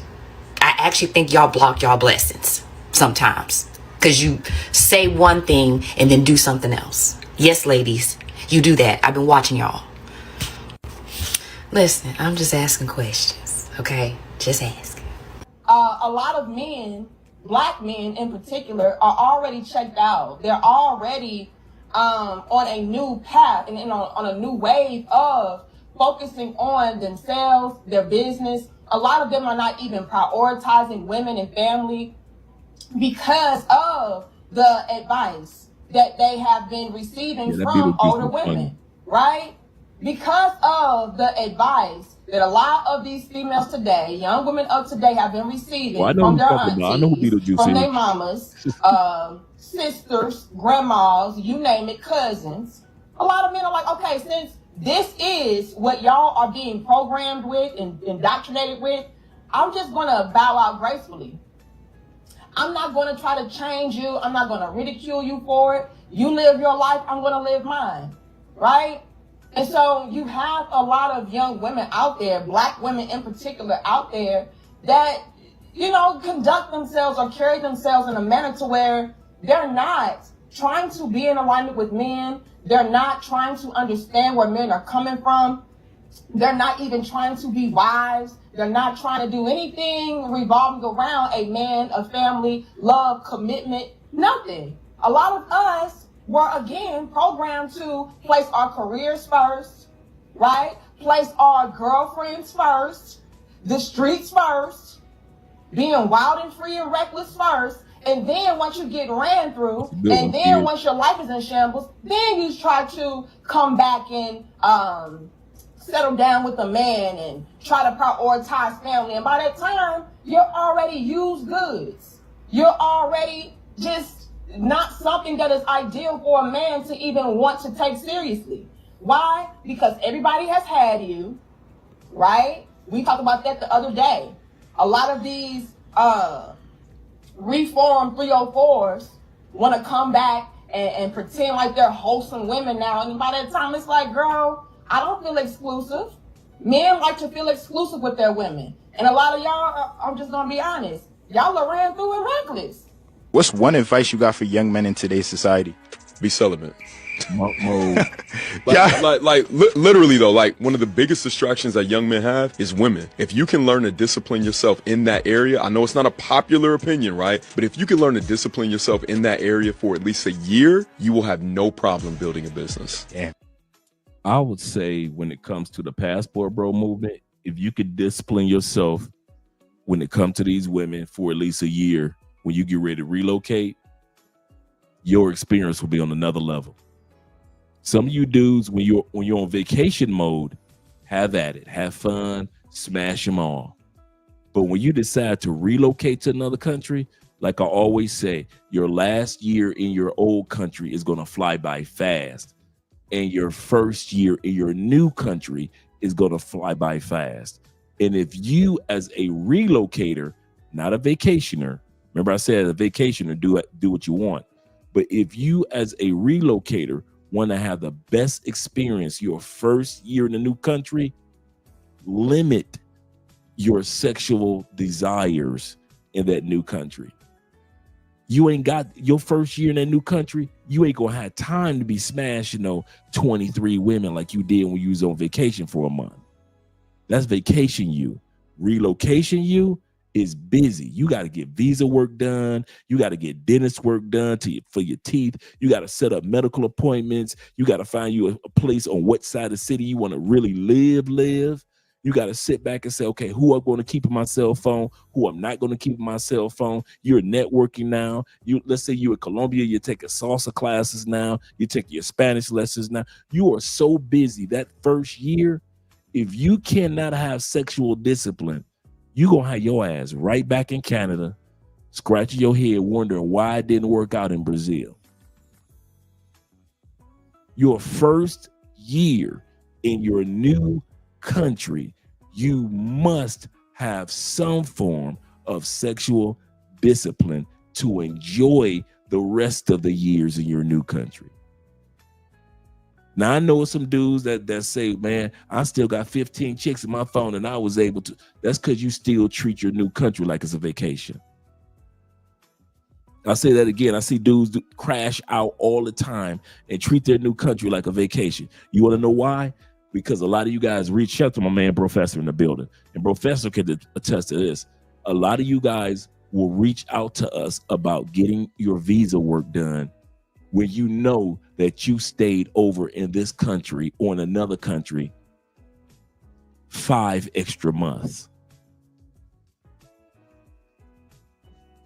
You should have filed for an extension for your passport 5 months ago, but you were too busy partying with like a rock star in that new country. Now you want to reach out to somebody, a professional, and get a visa done and hope your visa gets approved because you being on party mode and couldn't control your libido. Now you are illegal in another country. And I see that time and time again down here in South Africa. You supposed to have been gone or had filed for an extension and you never did it. That's how I know a lot of you dudes are reckless with your first year in your new country. Your first year in your new country, like I said, have you 1 or 2 women? Ain't nothing wrong with that. But for the most part, you're going to be so busy establishing yourself, you don't have time for the level of experiences that you had when you were just a vacationer and you're going to take your happy tail back to the States. You're a vacationer. Dude, I was in DR for 3 months. Man, I smashed about 40 of them. Got you. Cool. Got you, bruh. Now you live in DR. That first year, you ain't got time for no 40, bruh. And if you're treating your first year in DR like it's a vacation, you're going to crash out and you're going to get kicked out. And I see it all the time. Your money going to run out, or you ain't going to establish yourself like you need to, or you're going to have some health problems, whatever it is. What you should have established in that first year in your new country, if you treat it like a vacationer and not a relocator, dudes like me and Professor can attest. We've seen a lot of dudes crash out and have to take their happy back home to the States or back to Canada or UK. He says it's been coming along. It's been a long time coming, but change gonna come. Real words. Absolutely correct. Absolutely correct. He said I was only with my women all 3. He said all these years. He said, I've been with this woman all these years. Yeah, I'm telling you guys, I kid you not. I like what one brother said. My man Kid said the future of the Black community is brown. That is so true. So true. Let's go back to the video, gentlemen. Yeah, I heard that. Stay celibate. Are black men walking away from black women? Yes. No. They are. Yeah? You think they are? No. Almost 90% of black men that are economically successful in the United States still marry black women. The average dude that's not just 88% of 6-figure and above men marry black women. Of dudes that make less than 6 figures, just 5-figure guys,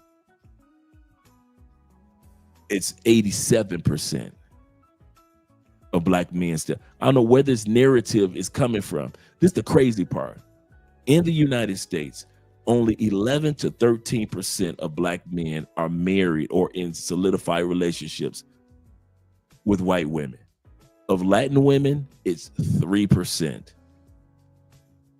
Of Asian women, it's less than 1% of black men with Asian women in the United States.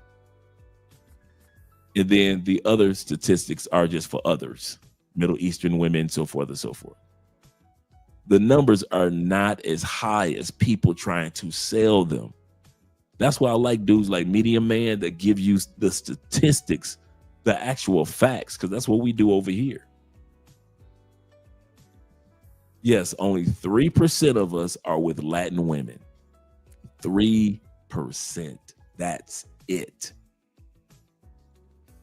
High 80s, black men are still in relationships and or marrying black women when we do get married. And it's the same thing, I believe, in the UK. I think they are both in the UK and in the US. I think as black men, we can see not all black women, but many have become kind of tainted by a rhetoric of feminism and independence. And I think it, because of black people's historical relationship to the West, I think it's taken more of an aggressive tone amongst black women. Yeah. And, you know, all women in this Western society take on feminism to some degree. Yeah. But I think the whole independence thing, I don't need no man, blah, blah, blah. We've got songs telling us, do you know what I mean? That we got songs telling us because, you know, the music is like a huge thing in the black community. And like, meanwhile, the women singing those songs are actually all in relationships. All married and in married. relationships. They're telling you don't need a man or just run up his pockets and all this kind of shit. Yeah. And it's like, you know, a lot of black women are listening to it. So I understand. There's actually a guy called Fly to Thailand, or I don't know. He's called something to do with Thailand. He's a black guy from America. Yeah. And he's actually got a channel. Not Fly to Thailand. And he's moved to Thailand or somewhere in and around those parts. And he's found himself like a Thai wife and Thai girlfriend. And he's literally got a channel showing black men in America that you can come there and have a very feminine woman and all this kind of stuff. And and we're not going to have you like that. It's controversial, man. Black women in America are just going crazy. But the bottom line is he's saying, listen, black women in America, or just women in America in general, they're not cutting it. They're not cutting it. So me personally, I said, even when we were on Pearl Show, I said, I love black women. Do you know what I mean? Like, my son's for a black woman, you know, all of the women that I've dealt with have been black. But it doesn't mean I can't see what's going on. Most black women, they understand it's like a deeper meaning when you're with one. You know what I mean? And it's just, I don't know, it's just like a different level of love for me. Yeah, no, I agree. I hate to see it, but I'm not going to be mad at you because I understand it. Yeah. Like, I understand why Childish Gambino is with a white woman. Because when he was growing up, he was weird. Black women don't like weird black guys. It wasn't cool. I think we were talking about this the other day. Yeah. It wasn't cool. It wasn't cool to be weird and black. That's a true. black guy. I was a weird black guy. Black girls was not approaching me. No? They didn't like... They didn't, no. Nah, Skip. They would, nah, Skip. They weren't into it? Nah, they ain't like, they ain't like none of that. I can see that. They was like, oh, you weird. They didn't even talk to me, actually. Okay. They didn't get to tell you were weird. They didn't even tell me I was weird. They just never approached me. I was just a weird black guy. It's like, if we don't have that, then... But I know now it's more of a thing. It is, because I know when I would, like, I do know when I definitely had a phase in high school where I wanted a thug. That's what I wanted. I wanted that thug love. I want a soldier. It's like I was drowning, but nobody knew I was drowning. The only way people were going to realize that I was, okay, cool. Yeah, it's touchy for me because I haven't shared it with anybody. I said the only way people were going to realize that I was drowning is if I completely drowned. And I was like, wow. And I can't say anything to anybody because I got to make sure you're fixed. I got to make sure you're good. I got to make sure everybody's good. And it just hit me. And I was like, I need to see a therapist.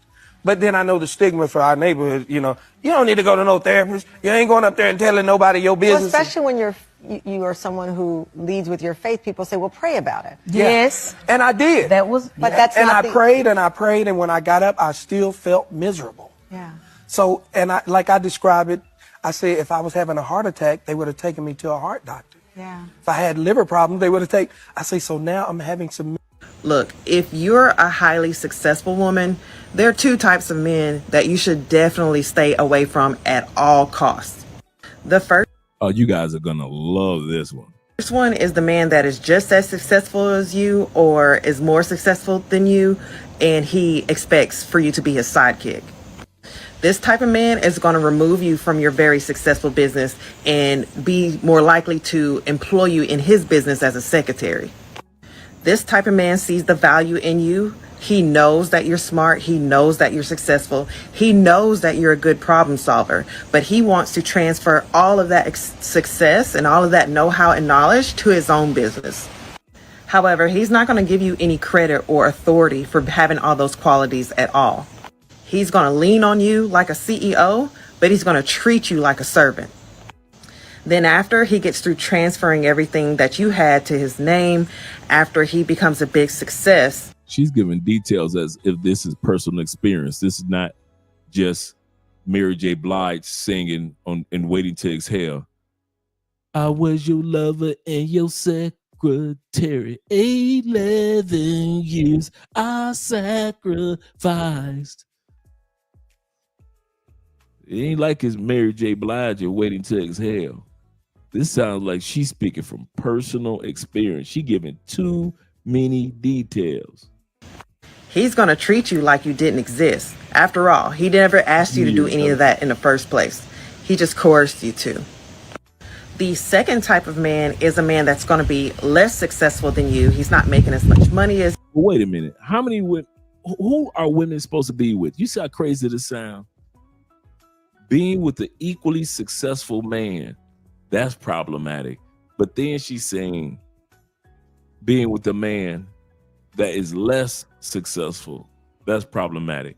When we say that single women keep women single, it is not a lie. This right here, this narrative right here is why so many women, including her, will remain single. You can't get with the six-figure guy because you make six figures too. But you don't want the dude that's under six figures because you make six figures. That alone by a dog. You, he doesn't have the same drive as you, and he's going to spend all his time dragging you down to his level because he's jealous. Man. These are the type of men that can only afford to pay the light bill. They have to reduce your standards. They have to tear down your self-esteem because, I mean, what else do they offer? They know at any moment you could leave them, and they want to prevent that. So the first thing they try to do is to chip away at your business, chip away at your success, and tear down your self-esteem. These type of men will also leave you very confused because with all the effort that they put in to tear you down, like a little fraction of that effort could be used to build them up to where they want to be.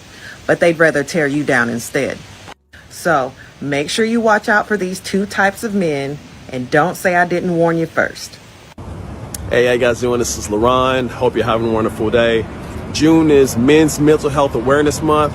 And I want to tell all the black and brown men out there, you are beautiful, you are wonderful, we are strong, you are loved. Listen, you're not freaking out if you think the world is against you, because it is, man. Every single day we live in a country, a world that's constantly telling us we ain't this, we ain't that we're beneath, that we're negative. So I just want all the black and brown men out there to know that we are powerful, we are special, and we are survivors. So hold your head up, never down, keep pushing. Other races view men differently because of how their culture, operates amongst men. So to them, the man is the prize. You need to cook, clean, do whatever it is to, be a helpmate to this man's life, and so he can propel You further. sound like the throwback viral when he told his daughter the most important thing she can have is a good... No, that's real talk, though, bro. And it's crazy because this is a black man who's saying it, and he's giving them the game, but it's like when we say it and tell women what we want, it's like they want to do the opposite. Yeah. It's crazy. They go, oh, that's not what you want. Yeah, that's not what you want. And I got destroyed for saying that. I got destroyed by women for saying that. And now you see, when you prioritize that man, the outcome you can get. So I'm pretty sure most of these draft picks tried to get at some of the top black women in these schools, where they look down on him like you ain't shit because they didn't see the blow up. They didn't see the glow up. They're not down for the long haul. They're not down for the ride. They want to wait at the finish line. Fuck the winner. These white women, these Asian women, these Hispanic women, they're taught to spot the winners before they won. They're studying this. They looking at his stats. They looking at everything. Our women, they ain't worried about no goddamn stats. They ain't watching no sport. They're not following this shit. They ain't following the trends. They don't know. None of that shit. He's a top prospect. Yeah. And like you said, they don't respect black men. Yeah. They don't love black men. They look down on black men. That's just where we at in society today. This is something that women experience all the time with men. Yeah, it's something that the black community was experienced with white community. If you have expertise, you're just ignored. That has changed. Now you have black experts on television talking about things that have nothing to do with being black. We need an expert on this international relations. How often do you talk about this? I know it's in your book. Never. Why don't you, though? Because then I become the person who talks about black things. And I don't want to be that person to you. I want to be the astrophysicist who tells you about the universe and the James Webb Space Telescope. But if you stay in your comfort zone, that's where you will fail. You will fail in your comfort zone. Success is not a comfortable procedure. It is a very uncomfortable thing to attempt. So you got to get comfortable being uncomfortable if you ever want to be successful. Start putting some pressure on. Put some pressure on yourself. It's by their mother. Right. Okay. So 8 out of 10 black men are raised by mama. The first time they encounter a masculine presence is usually in authority. Because there are not a lot of black male school teachers. So in their developmental years in daycare and elementary, you don't see a lot of male elementary teachers, do you? The first time they encounter men tends to be junior high or high school, and that tends to be some sort of athletics coach. If a guy doesn't get into athletics, the first time he's going to see male role models tends to be late in his academic life. So he's raised around a lot of women. Okay, in the schools today, there's no more recess. So boys are actually in the classrooms taught to sit and conduct themselves like girls. Boys aren't allowed to go out and run, tear up stuff, and stink. Because it's looked at toxic masculinity, okay? Then you see the average mother. The average mother wants to keep her son safe. So she's not going to put her son in sports, martial arts, anything that's going to get him bumped and bruised. Do you have any friends that have children? Yes, I do. And do they have boys? Yes. Do you have any friends that have boys and girls? Yeah. I guarantee you they baby their boys. And if you ask the boy and the girl, I guarantee the daughter is like, she's easy on him. Yep. They baby their boys. That is true. So, and even from my own background with my brother and being raised as my mom was a single parent, and I had brothers and sisters, and she always treated my brother like her baby, that. So was he older or younger than you? He's younger. Did you resent that? When I was younger, I did. Yes, I know. I know. Like, oh my gosh, like she treated him like, I know. I've sat down and counseled many women with this, and see, they're compensating with their boys. And here's the other thing, and they're not doing it on purpose. Still on the grand. Before we go any further, Kevin is 100% correct. I was on the phone with my uncle today, Ghostface Jeff. He's often on the show. And we were just talking, shout out to my man once again, Richard Moore. We were just talking about the fact that in our family, 3 generations, the grand, then our mothers and fathers, and then us. Other than us, there were only 2 males in the grand generation and in the generation of our parents. 2 males. Jeffrey's brother, Jimmy, who was older, we were like 4, 5, 6 years old. Jimmy was like 16, 17. And our grandfather, That was it. My dad had passed on. My cousin Mike and them, they didn't have a relationship with their biological dad because of the mom. My cousin Billy and them, they never saw their biological dad. And you name all the men that were in my family on our generation level, all my cousins, my male cousins, none of us had our dads around. Only person that was in the family for us to learn manhood from was Jimmy, who was just a 16-year-old boy himself, and our grandfather, and he was out doing his thing as just being a granddad, going to work and coming home. Many of us, and I know my scenario is not the only scenario, many of us are developing our manhood after 30 years old. Yeah, you were raised a male, but your development of manhood and being around manhood and understanding the value of manhood and the expectations of manhood, for many of us, it happened after 30. The closest I got to manhood in my life was Jimmy, like I said, Jeffrey's brother, my granddad, and the deacons in the church. Shout out to the church deacons. Or we had to look on TV to see James Evans and George Jefferson as positive male role models. But the true work of being a man, especially a black man from America or in America, all mine happened after 30. All the hard, I'm still putting in work, unlearning all the BS that the females in our family taught us as male. I'm still unraveling that unnecessary ball of yarn. I'm still unraveling that ball of yarn.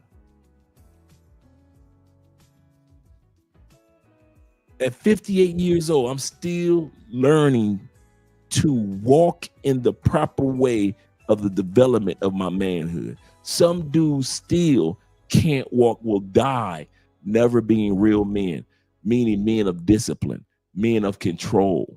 Some dudes will come to Cartagena and never move to Cali. Why? Because Cali don't move with pay for play like that. And you ain't got no discipline. Now, we got brothels and stuff like, but we're not Cartagena. We know we aren't. And you need to be somewhere where you are unbrothelled, unbrothelled and unbridled. I mean, unbridled, no discipline. You just can run amok among the ladies. Cool, got you. But there are some of us that have gotten to the level of our manhood. Women will never control us again. I'm gonna say that again. You could put some of us in a room full of the finest. If it ain't time for me to smash, it just ain't my time to smash that particular night. It took years to develop that type of discipline. Some of you guys will die without that type of discipline. You'll never have sexual discipline. You'll never understand. Some of you guys are economically successful because you just so happen to have been in the military to where you had gotten a pension. But if you didn't have the military and you had to go out here and work and build a business from scratch, you wouldn't have made it. You wouldn't have that pension money like you got. You wouldn't have worked for that. No, hell no, you wouldn't.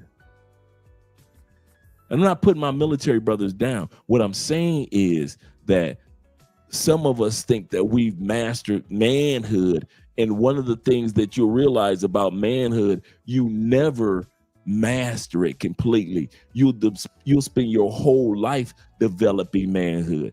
So if you're one of those guys that can't nobody tell you, I'm a man, I'm a grown man, you can't tell me. The first sign that you haven't made it completely into your manhood is that when another man can't show you that there's another level of manhood that you need to master. Some of you have mastered manhood on the economic scale, but you haven't mastered it socially. Some of you are still socially awkward. I see some of you dudes, you're 62. And when I'm around you, I could feel the awkward energy. I couldn't, if I was single, let me put it like this. If I was single, there is a slew of y'all that come to Colombia. There is no way I could take y'all out hunting for ladies. You would make a horrible wingman. Horrible wingman. You are 61 and you're still socially awkward. So just because you've economically succeeded, we still have areas of manhood that we still need to develop. That's all I'm saying. I'm not putting you down. I'm just saying there's still work to be done for all of us. All of us. Some of you are still habitual liars. You've been lying to women so long to where you even come to another country where you ain't even got to lie no more. But you have been lying to women to get coochie for so long that when you go to Brazil, you still tell bare-faced lies. That Brazilian woman don't know you from a can of paint. Why are you telling her a lie? Because that's what habitual liars do. You lie out of habit when you don't even need to. You still have manhood to develop, certain areas of manhood to develop. Nothing wrong with that. We all do. I said we all do. Because 80% of us were raised in a household with mothers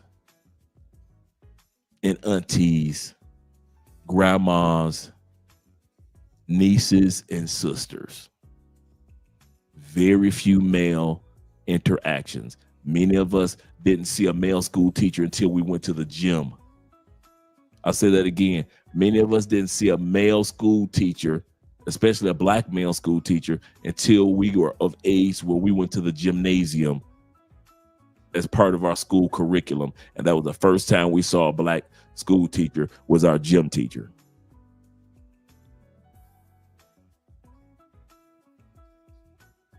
So there's always room for development.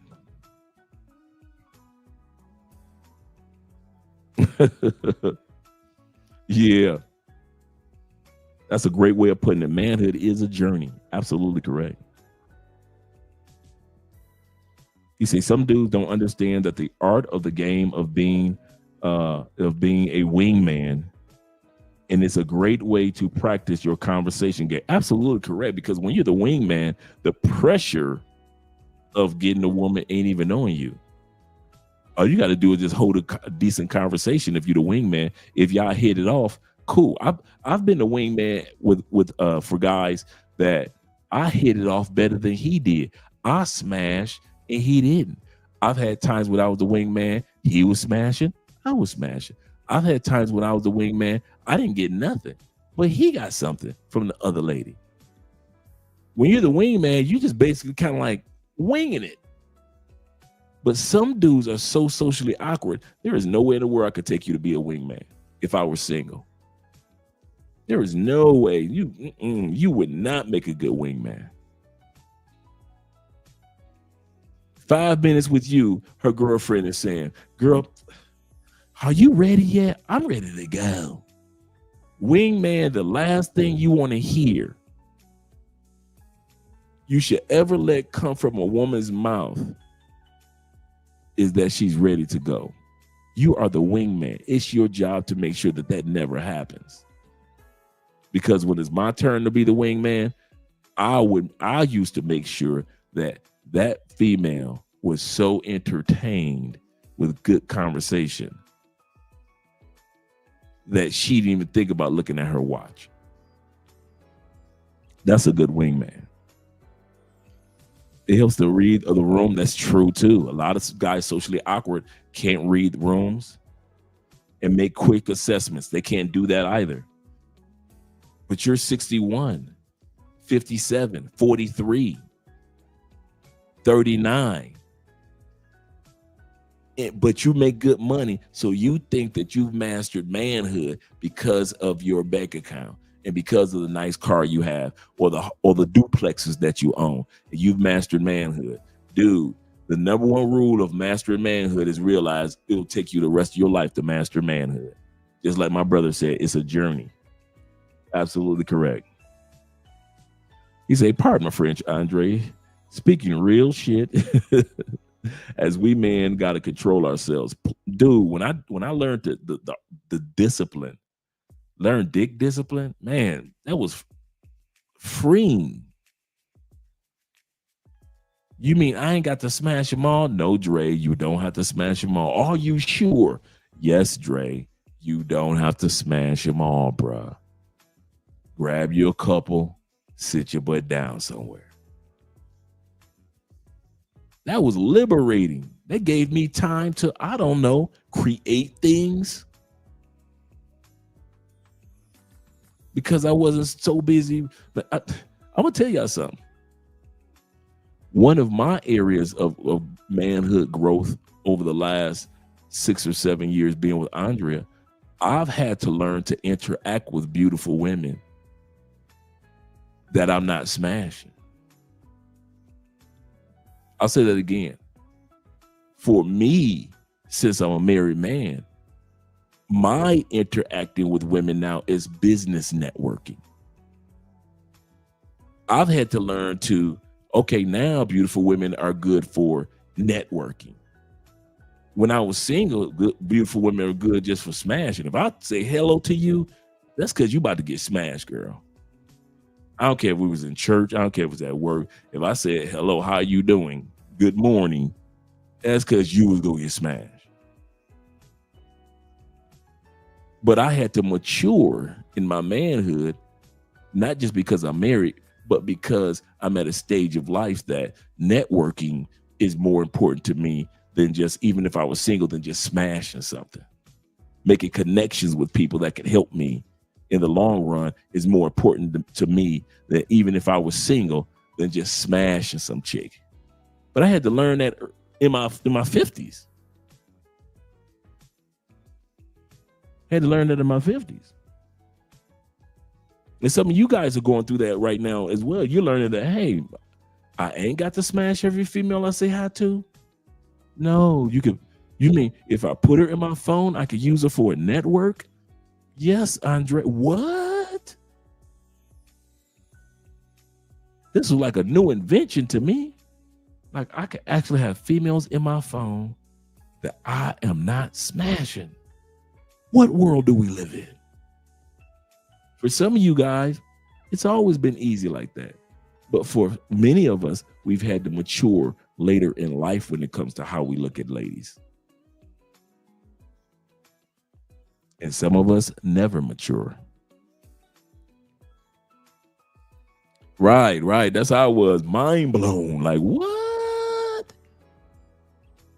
And it wasn't about friend zone, and it was about just, listen, if I need somebody that could tell me where the nearest hospital was, I could actually reach out to somebody. What? I'm in a strange country. I need some cool friends. What? I could text them and ask them stuff. What? And I ain't smashing? Mind blown. Mind blown. Let's go back to the video, gentlemen. I'm serious.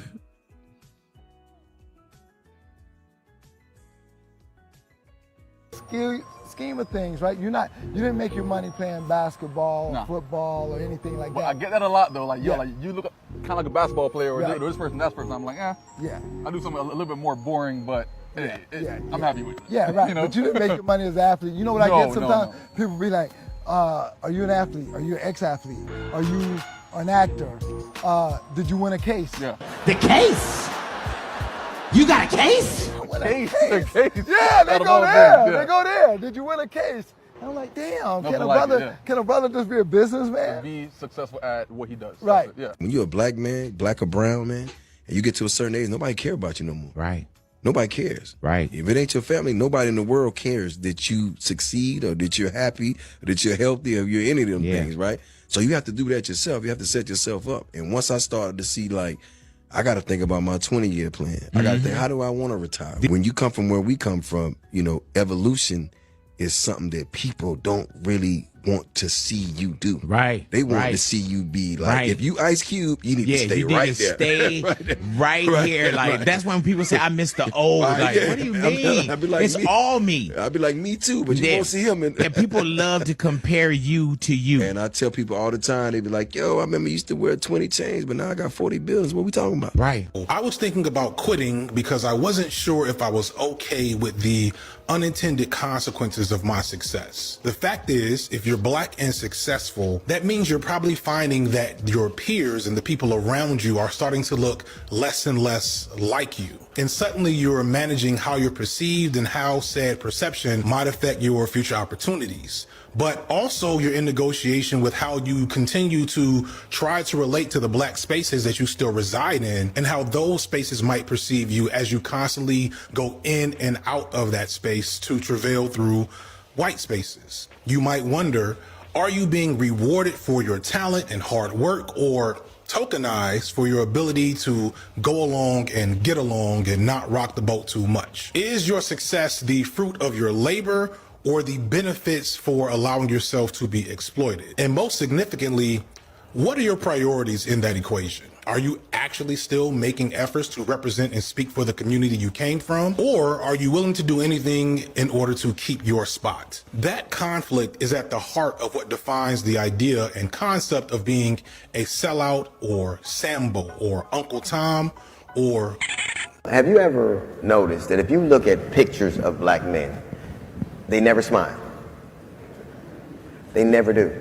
Like you look at pictures of us over time, everybody you see who's a star, Magic Johnson, what they say about him? He had a smile that lit up the room, right? Right. He was a killer. He was an athlete. That smile, it isn't that that smile opened doors for him because he knew how to seem warm and approachable. Well, we cannot say that for the passport bro movement, can we? Because the one thing that we do as expats and travelers, we some smiling mother. I swear, every photo we smiling. It's so funny. It's like black men saved every smile that they needed to use in life for once they got a passport.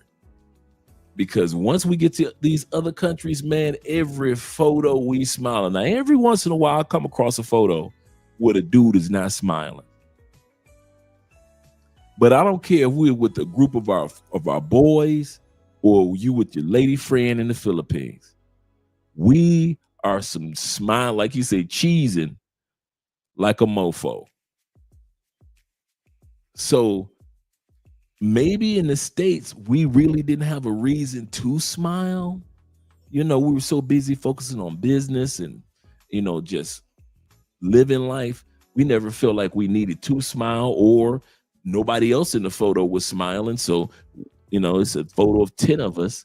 Why should I be the only one looking goofy smiling? Whatever it was. Now we're on the other side of the equator. Oh man, goodness gracious. We are some of the most smiling people. Shout out to my brother, Meek. The Meek are loved. What up, Andre Sarmon late at the job, busting for this money. Sound like you, Monk. I just finished talking to Uncle Jeffrey Ghostface. He's at work right now as well. Yeah, from ear to ear, man. Be cheesing all day long. Be on the photos like we've perfected our smiles. So when they sit back and they say black men don't smile, yeah, black men in the States don't smile. But black men with passports, that's another group of guys.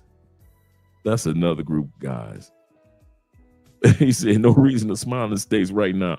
I feel you, brother. Save your smiles. Save your smiles. Use them later. There is, a smile doesn't work where we come from, but you need it outside of where we come from.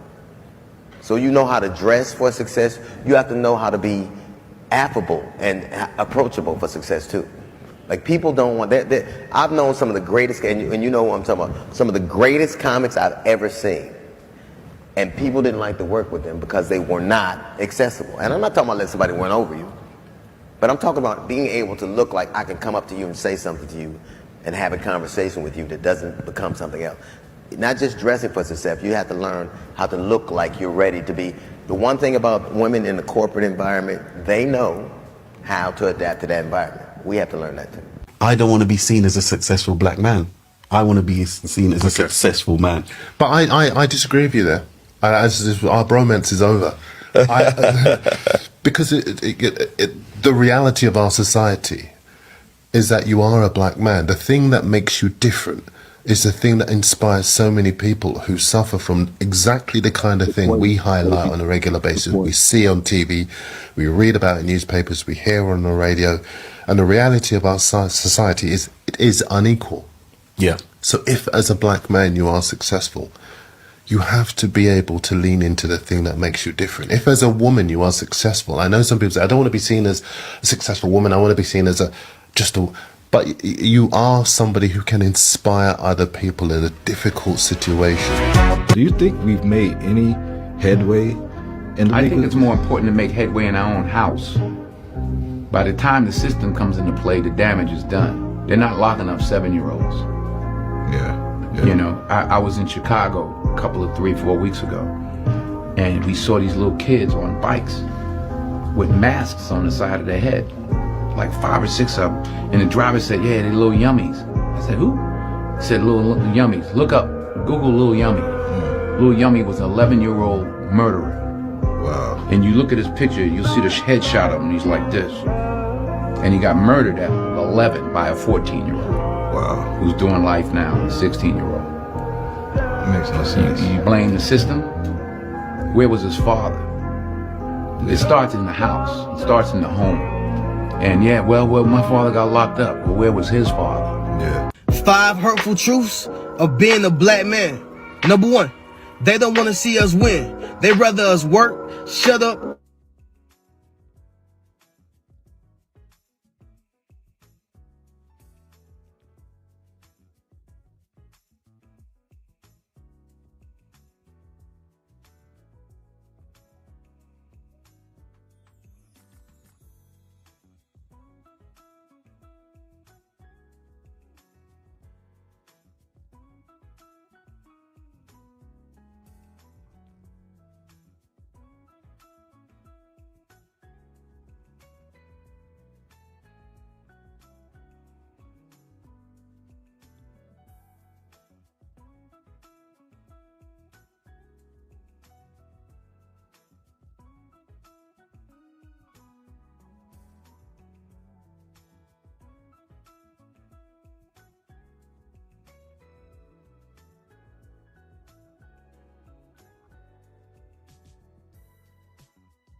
All right, Jenna, I'm back. I don't want me. I don't need a man, but I want somebody to love me. I want somebody to be vulnerable with. The problem is,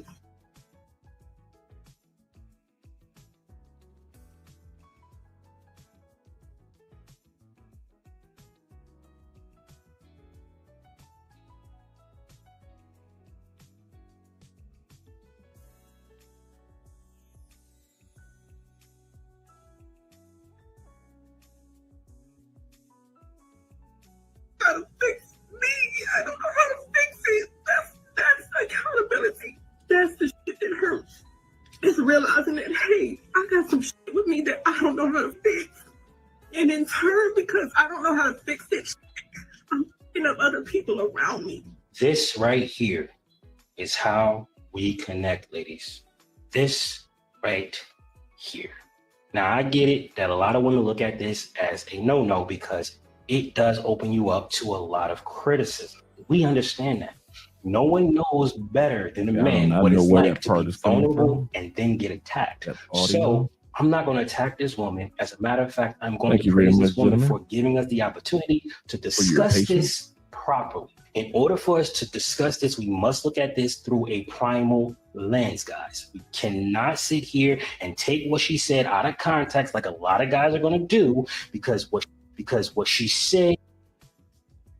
So I was about to go for my walk until I came across this. I want to be loved. I want marriage. You know, a lot of us get on here, we act tough, and we be like, I don't want a man.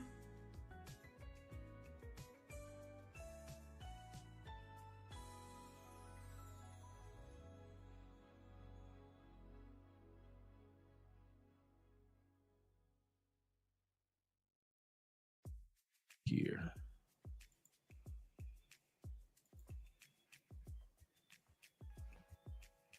Okay, let's take it from there.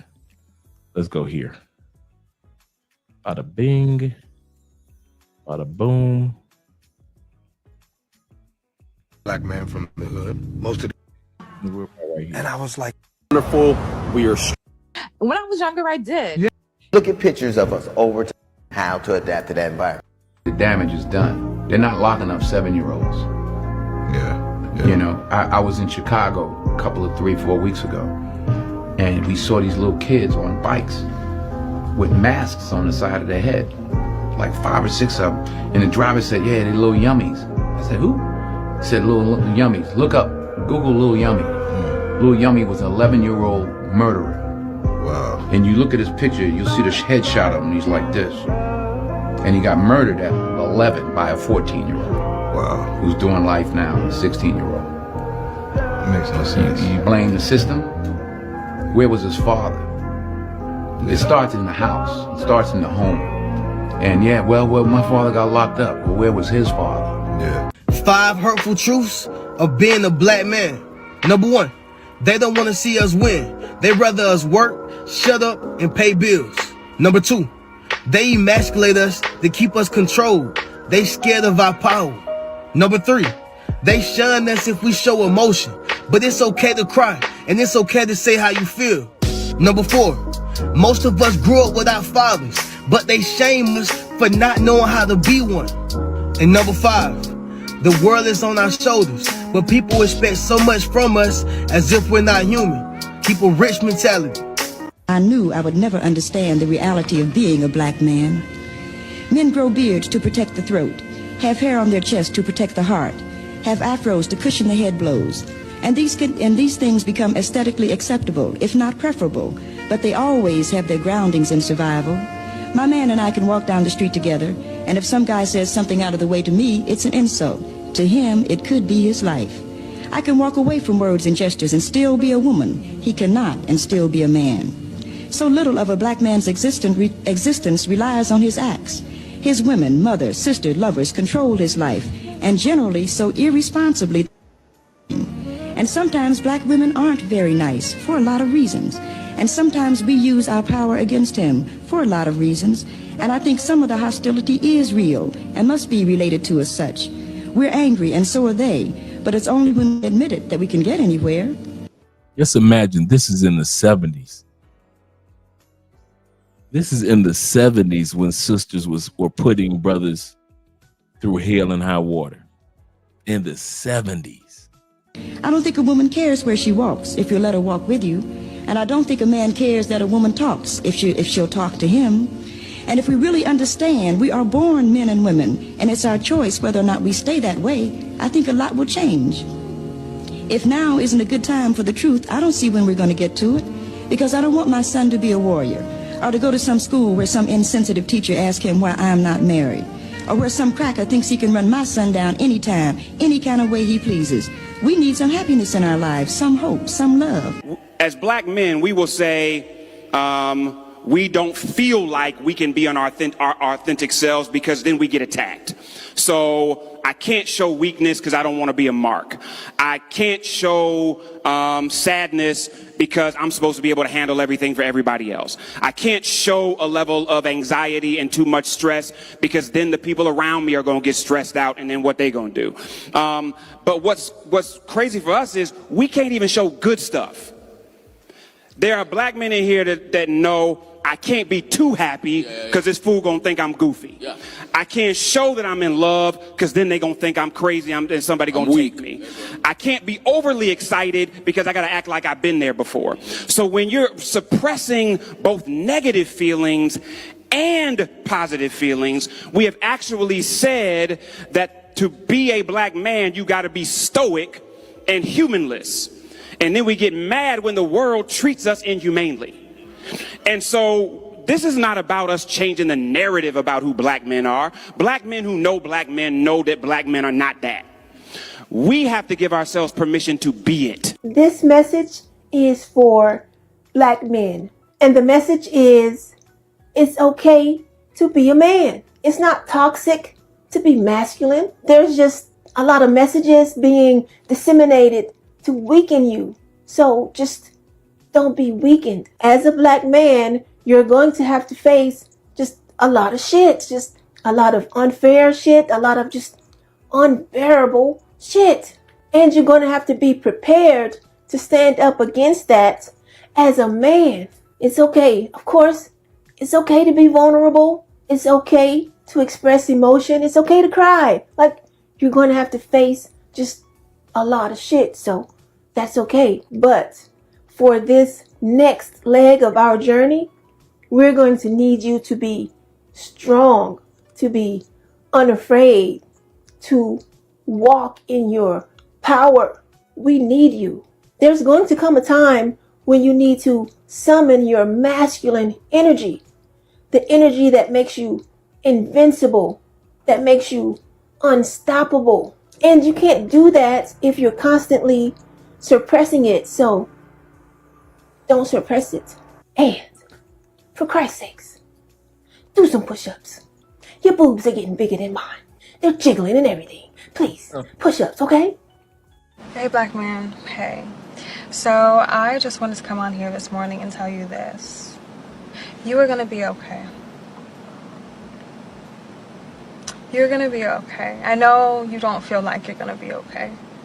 I know you are probably grieving something. Something happened.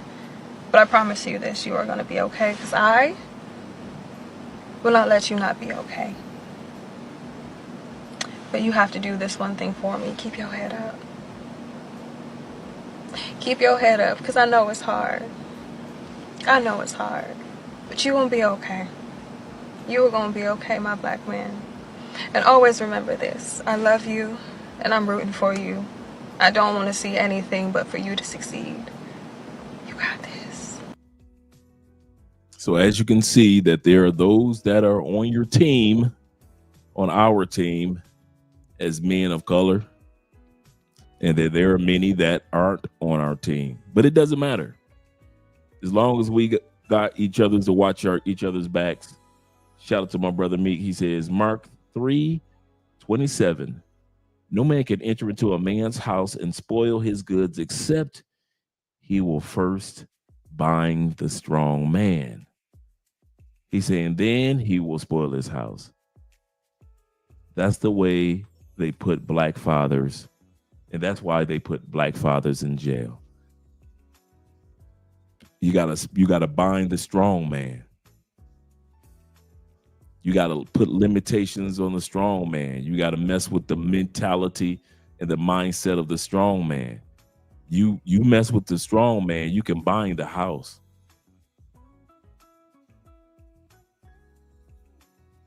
They even got it to the point where, I mean, just think about it. The easiest job to be now is a Klan member. I mean, when you were a Klan member in the 50s, 60s, and the turn of the century, you had to put in some work to be a Klan member, tear down a community. Not no more. The black community is a remote control. We tear down each other. Even when we are successful men, they do not appreciate us.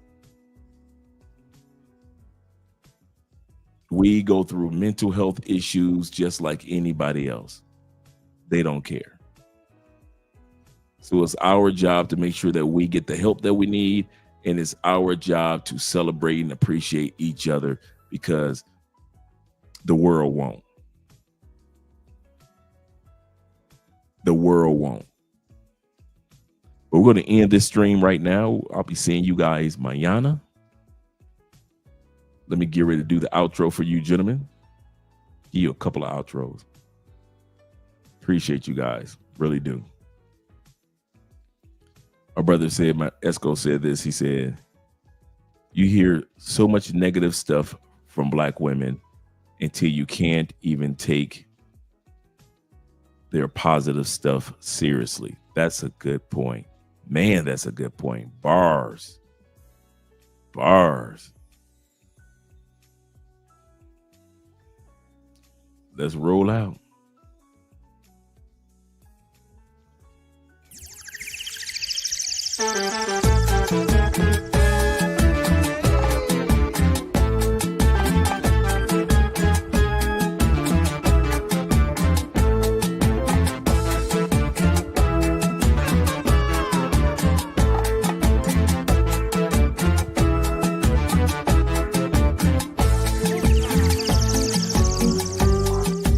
Ay, mi amor, tienes que creer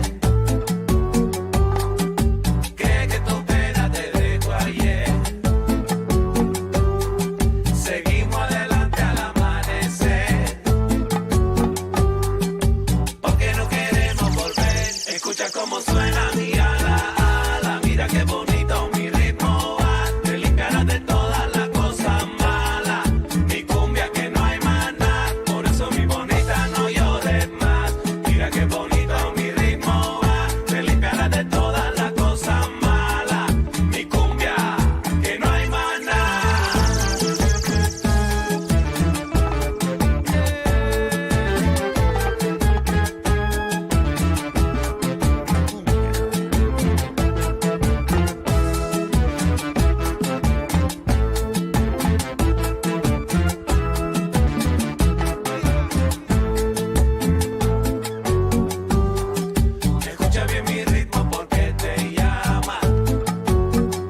My bad, gentlemen. My bad. Let me get back to the videos. The outros.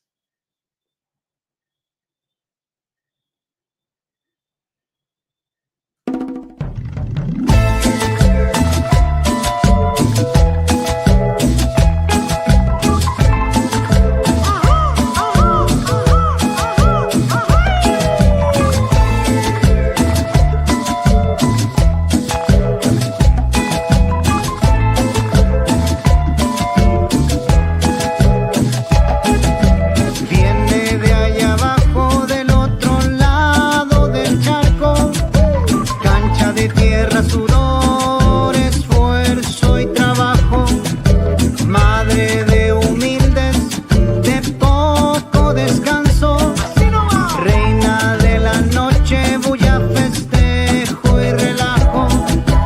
Cumbia y nos vamos a viajar, cerca, cerquita de la mar. Cumbia, mis lentes, lentes pa' mirar. La reina, la santa, mi despertar. Mueve como quiera, sin patrón ni bandera.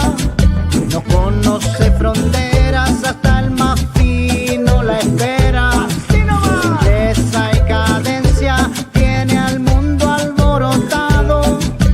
China, Suecia, Barbados lo bailan en todos lados. Cumbia y nos vamos a viajar, cerca, cerquita de la mar. Cumbia, mis lentes, lentes pa' mirar. La reina, la santa, mi despertar.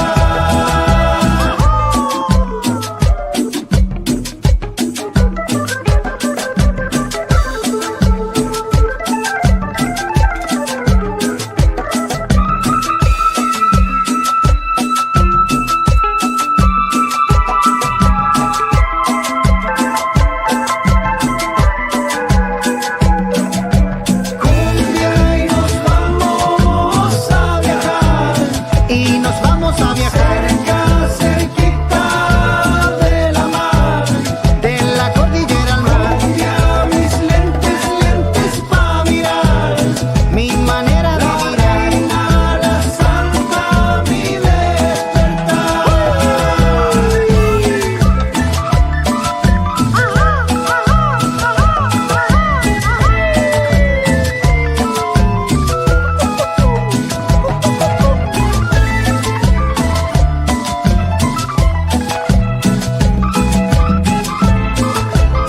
El que sabe, sabe, y el que no la cola. Baby, tan lejos y tan cerca, como enero y diciembre. Es que parcha teniendo la misma mente. Tu bebé ponte bien suelta, que sé cómo tú te sientes. Con las ganas de ser mala y decente. En la madrugada te encanta, cuando el bebé tuyo a ti te canta. En la madrugada te encanta, eres exótica como Fanta. En la madrugada, tú conmigo baby toda la noche. Sé que estás traga, yo también espero que se note. Yeah, baby, presiento que tú eres lo llamado felicidad, que hasta la cama la ponemos a temblar. Tus padres hablan, pero no saben nada más. Lo que tú sientes conmigo, la adrenalina, baby, dándote casico. Yeah.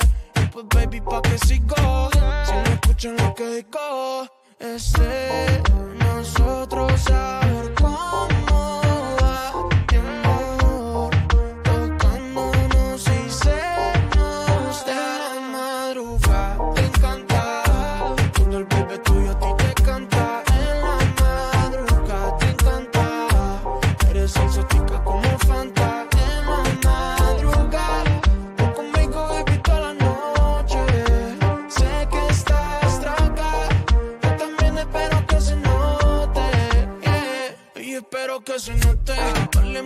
que los lingotes. Somos la bichote y el bichote. Esto es reggaetón puro. Perreamos duro y down. Se nota que estoy trancado. Lo vi venir, por ahí más o menos a las 12. Hay que vivir, hay que sentir, que tú me revives con tu roce. Yeah. Baby, cada noche, yeah. Al amanecer, yeah. Baby, cada noche. Baby, tan lejos y tan cerca, como enero y diciembre. Es que parcha teniendo la misma mente. Tu bebé ponte bien suelta, que sé cómo tú te sientes.